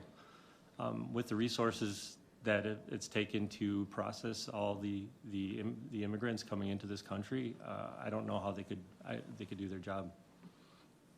Yeah, as you've talked to law enforcement, perhaps other officials, since the day that you lost Logan, have they alluded at all that the amount of fentanyl has increased exponentially over the last few years? Do any of them share that with you? We have not had much contact with law enforcement in regard to that area, but I undoubtedly it's increasing exponentially. So since you started your foundation, I'm assuming you've run into, that you've had much more contact with families that have suffered the same fate as your family. Is that correct? That is correct, yes. We come in contact with, we've come in contact with hundreds. And then, I mean, in networks, I mean, we have contact with thousands of people that are in the same situation that we are. Do they have a consistent message of how this could have been prevented? Well, it definitely can be prevented by stopping the source, that's for sure. It's a multifaceted approach, but stopping the supply would definitely help. Thank you for coming here today. I just want to put put a question to Mr. Curtis. So if we have 4 more years of what has happened since January 20th of 2021, is this situation going to get better or worse for the United States of America? Sir, I think obviously our focus was on one small community, but I think that kind of answers the question. That if you extrapolate this across the country, I think there's just been so much focus on large municipalities, whether it's Chicago or New York or Dallas, Phoenix, and those are certainly concerning situations. But if you just look at proportionally what's happening in some of these cities, 1,000 immigrants may not be much in a place like Chicago, but and the police chief made clear that was a very conservative number based on the number of students in the district. Obviously, as we've talked about this morning, as Senator Johnson pointed out, there are a lot of individuals coming across the border that are single individuals with no children. So the point being, that estimate by the police chief, he has noted himself as conservative. So you have a municipality that's seeing their population increase by 10%. So extrapolate that across the country. And this has devastating consequences. Certainly we talked about the human toll, but one of the things we focused on in our report is just really kind of the meat and potato of running a local government, right? This is why the city of Whitewater is looking to referendum in spring of 2025 for not only city operations, i.e. the police force, but also the school district. So that's the taxpayers of Whitewater now facing 2 separate referenda in one spring election because they simply can't meet the obligations. My time is up, but I want to ask one other real quick question. In your paper, it alludes to discussions were being, that the city of Whitewater wanted to have with the governor's office, and the governor's office insisted on this being a private discussion. Why would that be? Put it this way, did you, were you ever told why they insisted that this be a private discussion and not a public meeting for what is a very public problem? So first, to be clear, we actually interviewed nobody for this report. We intentionally focused on the 400 records that were provided by the city because it was an objective review. And when I say records, I'm using that in the legal sense, where one record may be an email with numerous attachments. So it's fair to say we reviewed thousands of pages of records in this situation. And so we just wanted to see what the situation was in the words of city officials. Private communications that are obviously ultimately public records. So obviously I'd be guessing as to kind of the motivation behind the governor's office, but it's fair to say I think there maybe was concern with respect to the eligibility that the city had for funding that wasn't available. And obviously I think there was concern that despite all the issues happening, state funding, federal funding was simply unavailable to the city. Yeah, thank you very much. For those that may be interested, this is a very well-researched document put out by the Institute for Reforming Government. It's worth a read. I now recognize a representative from Florida for his questioning. Mr. Kinson, did I understand the end of your testimony to be that in Whitewater there are classes now in the school district where half the kids don't speak English? Not English learners. I mean, they are English learners. Yeah, their English is a second language. Correct. Yes. So how do the teachers deal with that? Well, one of the ways is we actually have a second teacher there who translates. One of the ways is that we have a second teacher there who translates. And so who bears the cost of that? Well, the district. And is that one of the reasons why the local governments are having to pursue referenda, is just the cost structure? Or how does that get absorbed by the district if you're doubling your labor costs in some of those classrooms? Well, the district's never going to tell you that, right? Instead, money's fungible. So they'll say, well, we need it for the roofs, right? Well, they spent the money for the roof somewhere else. But, aside from the money, it affects the educational outcomes. Honestly, that's what concerns me more than the money, is that the educational outcomes for the other kids, it affects them all. There is no cohort in Whitewater of kids, cohorts, educational speak for any subgroup of kids, that's not testing below average. Boys, girls, native speakers, ESL, they're all below average. And that wasn't the case before this influx of migrants, right? Right, it's been a steady decline. So what do you say to those who say, like, this is your obligation? We're the richest country in the world. We have all the benefits of being Americans, and really, it's the duty that we have to open our doors and invite migrants to come here and utilize our services. Yeah, their kids don't go to Whitewater. And why do you say that? Well, the people who are most likely to say that are sending their kids to a public school, or more likely a private school, where they probably don't have 1 or 2 English learners in their classrooms. Really, so it's the public schools with the working class people that you're testifying bear the brunt of this, not the people who have the money and maybe just even the time, to be able to drive your kid outside the district to another school. Well, take our representatives, for example. Tammy Baldwin doesn't have any kids in the Whitewater schools. She doesn't have kids, right? Governor Evers doesn't have any kids in the Whitewater schools.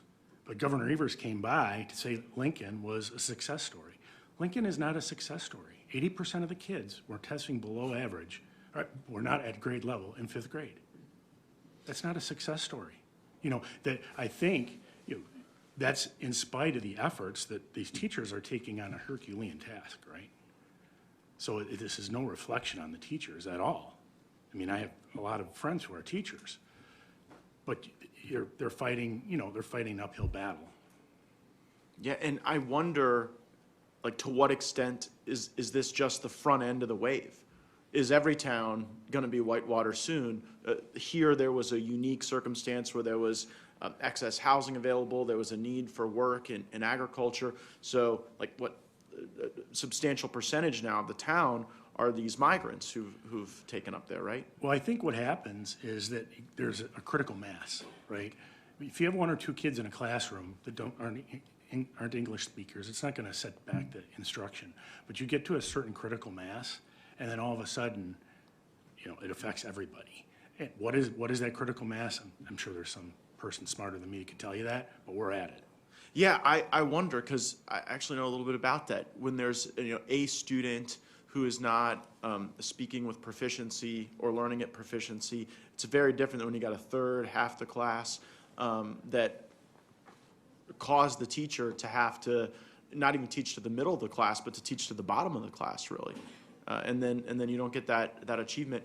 I think that the people who want open borders are willing to accept that as like just an acceptable cost of open borders. That if students don't do as well, if our hospitals, if our schools are overrun and overburdened, that's okay so long as we're serving this broader goal that they have of open borders. And that just strikes me as cruel. It's cruel that you would subject students to diminished learning for this social experiment. Do you have any other reasonable explanation for it? I don't, and in fact, you see that dynamic at Whitewater because it's a liberal town.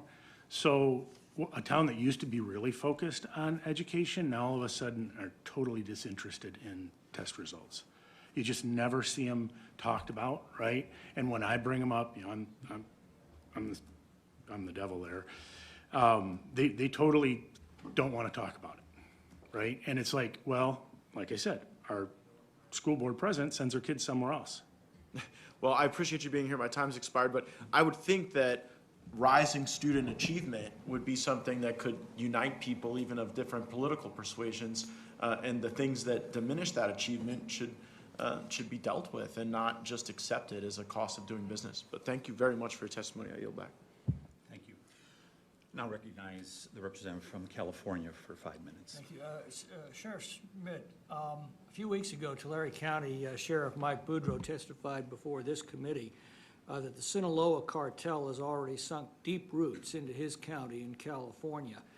Their activities include the murder of cartel opponents, rampant extortion of small businesses, and criminal activities that include drug and human trafficking. He testified that the cartel was so well organized that they'd actually divided the state into regions with their own regional units, including assassination units. He's fighting the Sinaloa cartel in California, and you're waging the same battle 1,500 miles away in Wisconsin. Tell us about the Sinaloa cartel that this administration has deliberately allowed into our communities.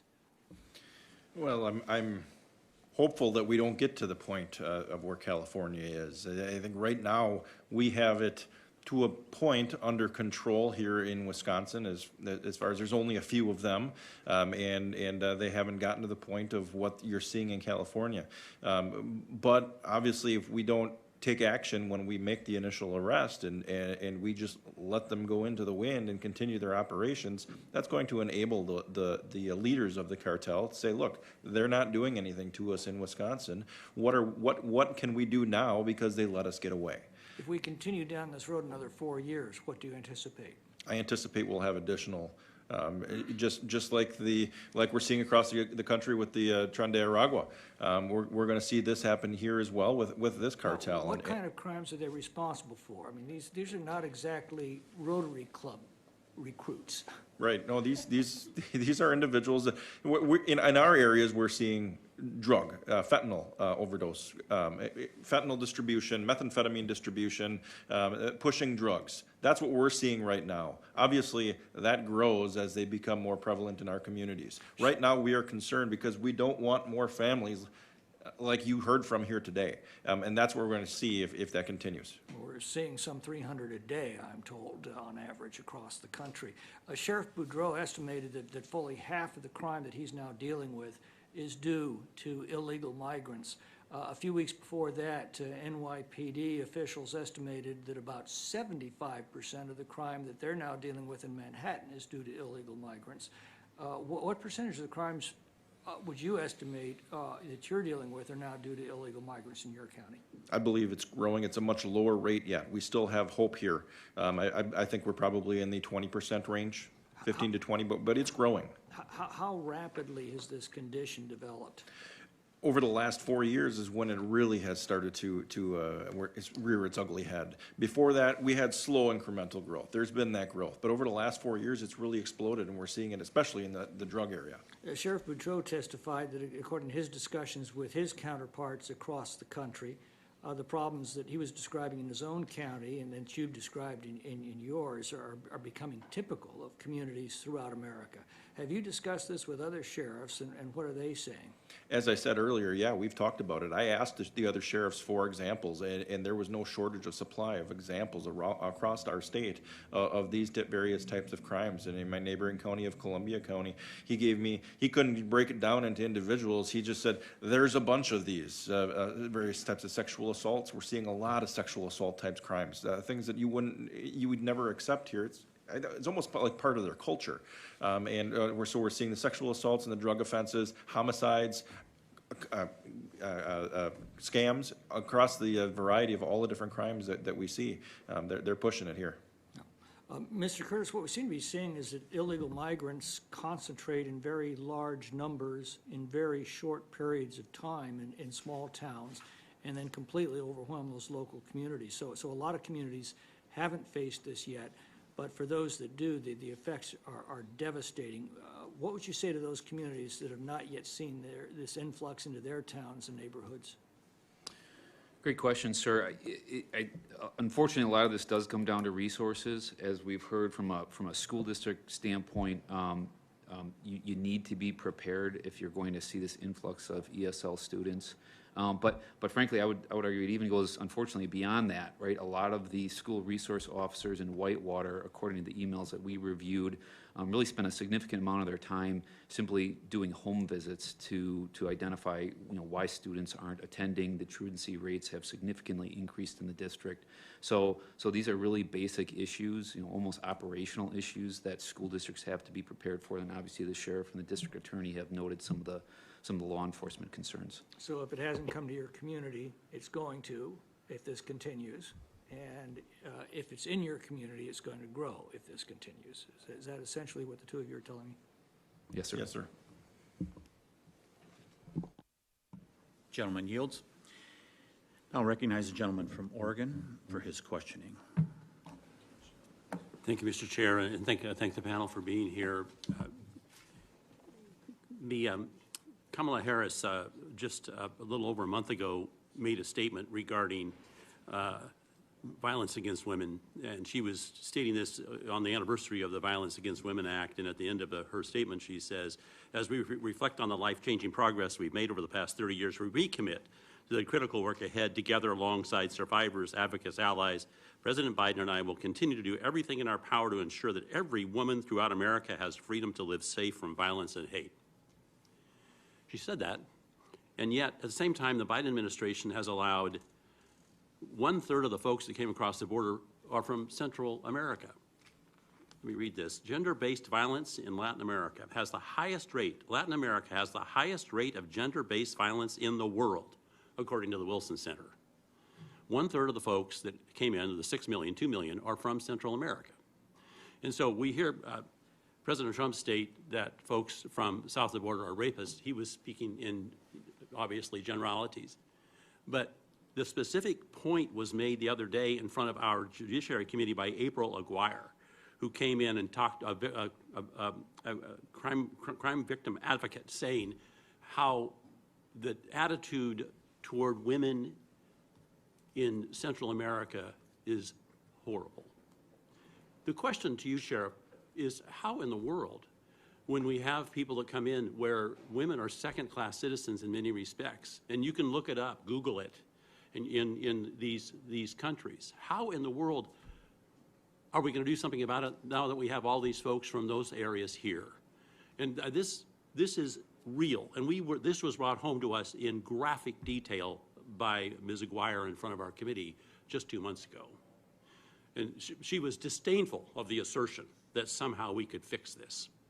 And she was pointing at the culture in Central America. And I hate to be saying that everybody from that country is that way. I'm sure they are not. But definitely there is that attitude, and you can look it up. Gender inequality is rampant there. I don't know why the Biden administration is busy saying it's doing everything for women when it's allowing this kind of thing to happen. Well, here we are. And as I asked the senator, what are we going to do about it? Sheriff, I don't expect you to have all the answers, but I went back and forth on whether to ask the school board member what to do about it, because it seems like a training thing. But in your opinion, what do you think? Well, I can say I don't have the resources. I don't have the resources to do what we need to do about it. You take a look at the issues that we have about that 12-year-old girl that was almost sexually assaulted, in the process of being sexually assaulted, just north of our county line that I talked about earlier. You talk about the sexual assaults that we hear about all the time. You hear about the human trafficking, whether it be sex trafficking or labor trafficking. These are very real issues. I don't have the resources. I have 7 detectives for my county of 900 square miles, and I don't have the resources to do that. It's going to take a lot of money. It's going to take a lot of resources. It's going to take the community to come together to be able to do this. And I don't have the answer. And you're speaking at how are we going to protect people now that we are in this situation? In that regard, we had a situation in Southern Oregon where a cartel member was raising huge quantities of marijuana. Southern Oregon is a wonderful place to grow it, and many, many people are there doing it illegally. And a water master went down to try to shut off the water that they were stealing for their marijuana grow. And the head of the cartel running that particular grow came up to him with an AK-47 and said, "You can't do anything to me because I'm invisible. I'm invisible." So my question to you is, was he right? Was that cartel member right? Because when they do a raid, people scatter into the woods. There's no way to find them. So my question to you is, are you encountering that same thing, and is the response, you need more help? What is the response? I think you're dead on. They do become invisible. We don't know who they are. We can't track them down. I think you're spot on. I think it's it becomes more and more difficult for us to, we even have a picture of somebody, I can't put a name with them because we don't have a proper identification for them. And I think you're spot on, and we need a lot more resources, and we need to know who these people are and what they represent and what their background is. Thank you. I am struck by what, again, the senator was pointing out is this huge problem that we now have, and how in the world do we deal with it? And it looks as if one of the ways is going to be to encourage and support law enforcement more. With that, Mr. Chair, I yield back. Gentleman yields, and I recognize one of the gentlemen from Wisconsin, Mr. Fitzgerald. Thank you, Chairman. Mr. Rockwell, Rick, and Aaron, thank you for being here today. Because of the networks you described earlier that you've been able to develop and the conversations you've had with other parents that unfortunately have suffered what you have gone through, what are, and you talked about kind of the elected officials maybe getting more involved or doing specific things. What are some of those things that you could relay kind of to the full committee today that you see would be, clearly things that need to be done and done as quickly as possible? Sure. Again, our main focus is the education and awareness. So one of the things would be making sure that these young children in our country are educated at an earlier age, or educated at all, and not leaving it up to the families of the victims to do that work. Having some mandated education on, this, as a foundation, Aaron and I and our members are not going to stop the flow of fentanyl. We can only do as much as we can with the education and awareness. So that's one of the big things that would help us. You have a relationship, I'm sure you do, with law enforcement, and were there things that maybe happened on campus and that were repeated that you think, could be avoided? Maybe more awareness, or what are some of the strategies you think that could work? Sure, definitely. And one of the big things that I mentioned too was the stigma. So we get a lot of resistance when we talk to schools or talk to like the university. When we first started talking to the university after Logan passed away, we didn't realize that there was this big need for this awareness until 9 months later when another young man, Cade, passed away from the same pill. And we asked the university, was anything done? They didn't even. There was no awareness made to any of the kids, so there needs to be. They get alerts when there's a storm coming. These kids need to know that these dangers are out there, and you hear about bad batches and stuff, but there's no bad batches anymore. Fentanyl is just bad at all together, so they just need this awareness. And so one of the things that happened with us talking to the school is they are now more receptive. They have gotten Narcan installed, which I'm not going to get into that, but that through our efforts and other nonprofits, we've gotten Narcan installed in primarily all the UW campuses in Wisconsin. So that's a great thing. Just knowing the signs, getting that education. Now at UWM, they're having education in their orientation, so they're actually talking about it when the kids first come into school. So those are the things we need. It's just that awareness. I know it's not going to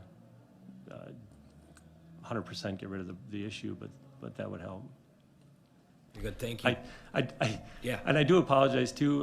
Congressman Tiffany asked me the question about talking to the law enforcement earlier, and my nerves just got to me. But I did want to. We do work with the DEA in Washington. Right. And the question was brought to me about how, the flow of fentanyl, and I did want to bring this up because I felt bad because I kind of froze up. But if I'm correct with my numbers, just in 2023, the DEA confiscated almost 80 million fentanyl pills and almost 30,000 pounds of fentanyl powder. That's almost 15 tons. So if you equate that back to the 2 milligrams that's considered a lethal dose, that's like 6.5 billion doses that could kill. Million lethal doses. So I'm sorry, 6.5 billion doses. Okay, so I'm going to ask the DA kind of the more technical aspect of this. Right now, we've had a bill the last two Congresses to actually label fentanyl as a Schedule I narcotic. That bill has not passed, which is just simply unbelievable to me at this point. And if you talk to people, members of Congress, they're amazed by this too, why we can't get this done. From a DEA's perspective, how do you view crimes or certainly anything related to a Schedule I narcotic? And do you think it would make a difference when it comes to prosecuting some of these crimes related to fentanyl? I think it definitely has the opportunity to help. We know the danger that fentanyl is and just how potent it is, and it's taken very seriously. But once you start putting drugs into that Schedule I category, that certainly gives us more tools, and we'll take any tools that you're able to give us that can help us prosecute these cases. Gentleman yields, and now I'll recognize Mr. Van Orden for his questioning. Thank you, Mr. Chairman. Hey, Sheriff, thanks for coming out. Thank you for your work. I appreciate it greatly. we can, I think across the board, we recognize the fact that this is a abject failure on the federal government's part like no other, directly relating to Vice President Harris's Boersardom. I think we can just agree with that. And again, I want to thank Mr. Pocan and Ms. Moore for coming to this incredibly vital hearing that has affected tens of thousands of Wisconsinites on a daily basis. So actually, I just think that's pathetic. They couldn't bother to find time in their day to come here to talk about this issue that's killing our citizens. Sheriff, have you been given any guidance from the Evers State House about how you should be dealing with this illegal alien issue that we're having here for reporting or money or anything at all? The Evers administration has not communicated with me much at all. I've attempted several times, both as the sheriff and as the president of Badger Sheriffs, to have open communications, but my attempts have gone to interns, and it's taken weeks and months before I even get a return call from anybody. There is zero communication between me and the Evers administration. All right, so put it into context for folks that aren't from Wisconsin. You're the head of the Badger Sheriff's Association. You're one of 72 sheriffs, the most senior constitutionally elected law enforcement official in your county, correct? That's correct. And the governor of the state of Wisconsin has not contacted you about an issue that's been killing hundreds, if not thousands, of Wisconsinites for years now? He has not contacted me, and he's been very scarce to most sheriffs in the state. Okay. District Attorney Toney, have you been given any guidance by the mighty Josh Call about how you should be handling this issue with Wisconsinites being brutally kidnapped, raped, murdered, and poisoned? So we, as district attorneys, are independent from the Department of Justice as far as how we prosecute cases. Yep. One of the challenges that we face in cases when we're trying to get evidence tested is limits on what we can now send to the crime labs run by the Department of Justice and slower turnaround times in some of those categories that there was recently a study by the Legislative Audit Bureau where of the judges that responded, I think the number was north of 60 or 70% that were having to reschedule cases because they didn't have test results, that was slowing down cases that we're having in court, which bottles things up, delays justice, and makes it more difficult for prosecutors in the courtrooms. So, Mr. District Attorney, could you say that District Attorney Josh Call has an understanding that there's a fentanyl issue in the state of Wisconsin? I would have to believe that he has an understanding of that. There may be some, I think, stark differences in how some of us would look to combat that compared to his approach. So we can reasonably assume that the sitting Attorney General for the state of Wisconsin is aware that there's a fentanyl crisis with the citizens in the state of Wisconsin. We can also reasonably assume that he has some contact with law enforcement. And if law enforcement on both sides wearing the suit and wearing the badge are saying exactly the same thing to you, but Governor Evers and Josh Call refuse to do anything about this fentanyl crisis, what does that say about Governor Evers and Josh Call? Well, it's disappointing when we don't see some of those resources that we need. The types of cases that are coming through are getting more complicated, that are taking more and more time just to review it for charging, to make sure that we're getting justice for families, because not every family is even going to have a case make it to the courtroom if they lost a loved one to fentanyl overdose. So, Sheriff, when someone calls into 911, is the first question that your 911 operator asks someone what their political party affiliation is? It's a question that is never asked. It's never asked. So, Mr. District Attorney, when you're thinking about prosecuting a case, do you ask people what their political party affiliation is? No. Okay, you don't. So if the cops aren't asking what the political party affiliation is, and the person that's going to prosecute somebody isn't asking what the political party affiliation is, don't you think that Governor Evers and President Biden and Vice President Harris should stop asking those questions? There's no way, it's statistically impossible, that they magically remove the 91 plus executive actions from President Trump, like just happenstance. Oops, they all had to deal with the border. Now we have this crisis. We've had 200,000 plus Americans die of fentanyl poisoning, right? It's actually about 300 a day. Imagine a jumbo jet crashing every single day that would be dealt with. So the Biden administration under the Harris stardom and Governor Evers right down the road here and his buddy Josh Call have politicized this, and our American citizens are dying because of it. It's pathetic. With that, I yield back. Gentleman yields. I now recognize Representative Stile for 5 minutes. Thank you very much, Mr. Chairman. The Biden-Harris administration's policies are having a real impact here in the state of Wisconsin. I think it's worth our time to reflect just on the case study of what's happened in Whitewater, Wisconsin, due to the policies of the Biden-Harris administration. I'll start with you. You've done, Mr. Curtis, you've done great research into this. You've seen a significant influx of migrants into Whitewater, as noted by the chief of police's letter that says he's estimating roughly 1,000 migrants. Do you think the 1,000 number is accurate? Well, certainly in the records we reviewed, it's accurate, but I think I noted earlier, the sheriff, or excuse me, the police chief himself has noted that that is likely a conservative number. There were some individuals that challenged that estimate, and his response was, I think this is conservative, I'm paraphrasing, because again, that's based on the district population. I agree it's roughly, and it's based on the school district numbers, right? Correct. So what are the school district numbers that give rise to 1,000 estimate? I think it's 200 to 300, I think in that range, and again, that fluctuates year to year. A rough 200 to 300 person increase in a school district. I'll go to you, Mr. Kinson. How many students are in the school district of Whitewater? 1,200. So 1,200, you've seen an increase in roughly 200 students over the past 2 to 3 years? 2 years, it increased 50%. An increase of 50% of English second language Yes. students, but an increase in It was absolute 200 to numbers. 300, just roughly 200 to 300 students in a school district of 1,200. 1,200. That is a very significant percent increase in the school district. And then in your testimony, you walk us through the real-world impact that this has had in the school district and on children. As you correctly noted, you noted that special needs students has held reasonably steady, about 20% state average of 14. Students who are economically disadvantaged has held reasonably steady, about 50% state average, 45, but a significant increase in the needs of English as a second language in the school district. And then at the same time, you note the correlation of overall academic achievement. You've been a longtime resident in the city of Whitewater. You have students that are there. Could you walk through how the school achievement has fallen in the community of Whitewater as a result of this influx? Well, the example I gave in my testimony was, I think the perfect illustration of this is Lincoln, one of the elementary school with the highest proportion of ESL kids.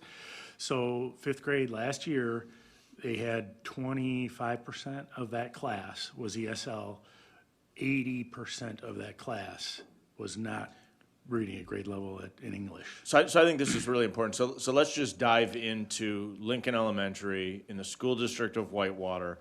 25% of the students are English as a second language, but 80% of the 5th graders are not reading at a 5th grade level. That's right. And so does that mean that not only is there a challenge to those students who English is a second language, but really that is impacting all the students in the classroom? Is that your understanding? Yeah, well, there's no mystery to this, right? If you go to the Wisconsin DPI website, there are 3 drivers, like I said. It's special needs kids, economically disadvantaged, and ESL. That's it.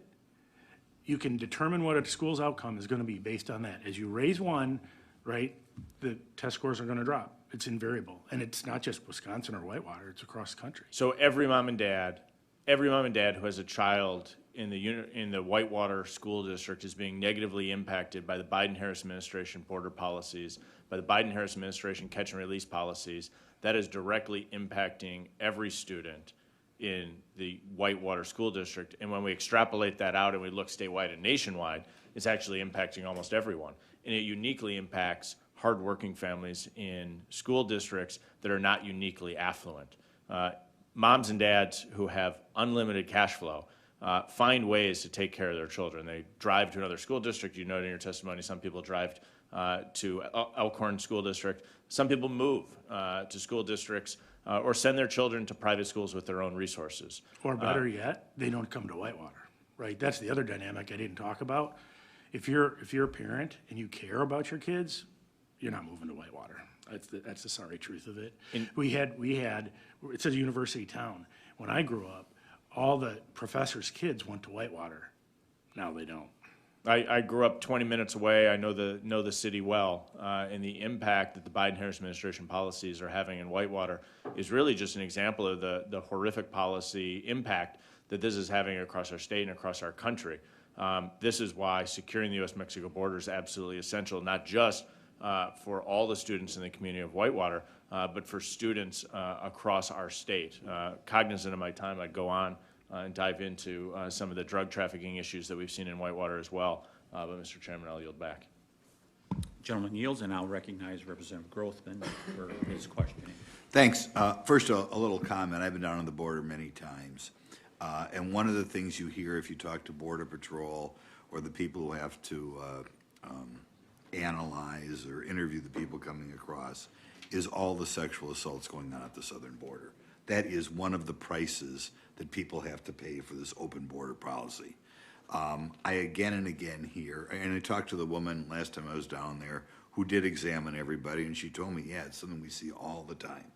So that's one of the prices that has to be paid by the women of this current situation. And you hear again and again they're putting even young girls on the pill because they expect they'll be sexually assaulted, which is just almost beyond belief. There's a southern border. Now, we don't have any Democrats here today, but if they were here, what they say is, well, sure, that there have been crimes committed by some people here illegally, but it's no large amount, or it's no more than the native-born population.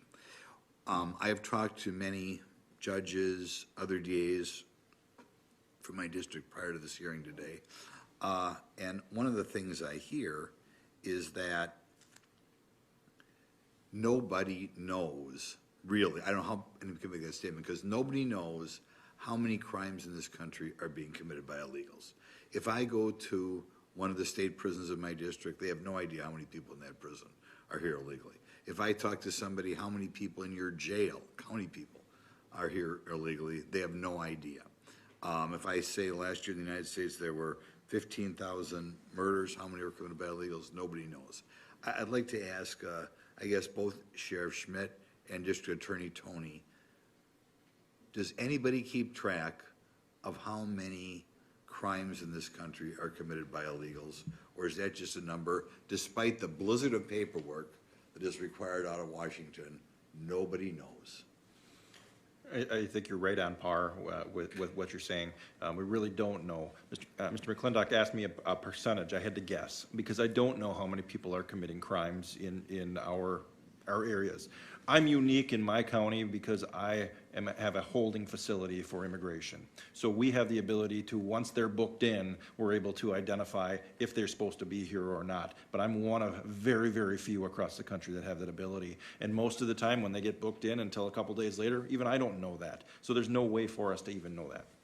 District Attorney Toney, if we talk about the number of murderers, fatality by drunk driving, whatever, in the last years, does anybody in Fond du Lac County tell us what percentage of serious crimes are committed by illegals? Most of the crimes that come in, we don't know the immigration status of somebody. When we look at the border crisis, we see crime that's related to people coming here illegally and crime related to the drugs that are being done by American citizens. And if you don't know in Fond du Lac County, for sure nationwide. Well, there's a reason every judge reads an immigration warning in state court when there's a conviction. It doesn't matter if they're a citizen or not. The court is supposed to read that because we simply don't always know the immigration status. Okay. Do we have a special problem when it comes to people here, immigrants coming here, in that the victims are reluctant to report crimes to law enforcement, in part because there's a kind of a solidarity in ethnic groups? Is that a problem? We see challenges with reporting crime if somebody is afraid they could be deported or otherwise removed from the country, where they may be not willing to And even if they're here legally, there is some solidarity, right, Sheriff Schmidt? There's solidarity in saying, no, we're not going to turn Jimmy in for the sexual assault. And there's cultural issues as well, that sometimes they won't cooperate with law enforcement because of their culture or because of the potential crime that's being investigated.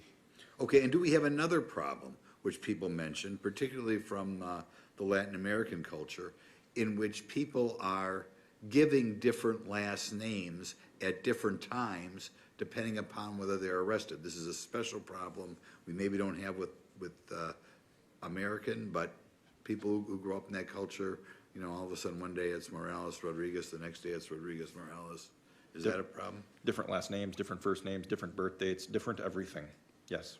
And we'll run criminal histories, and we'll see a list of aliases at times where it becomes difficult to track and match some of those records.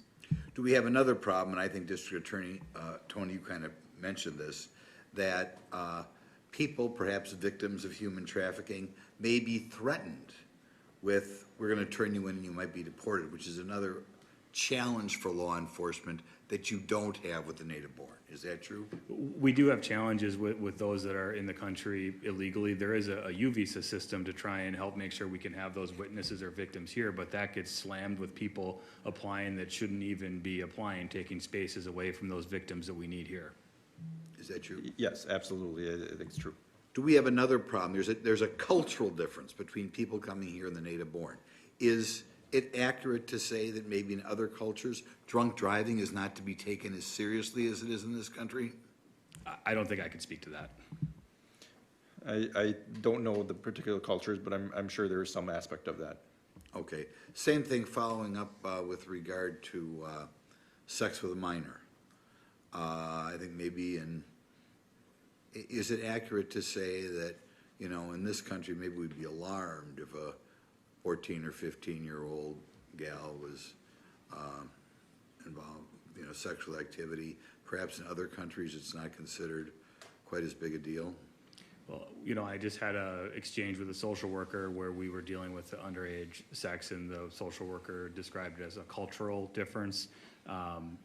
And one of the challenges that we see when people are coming here illegally, they're not looking at what our laws are before coming here. That's, I think, something that we routinely see that happens. Okay.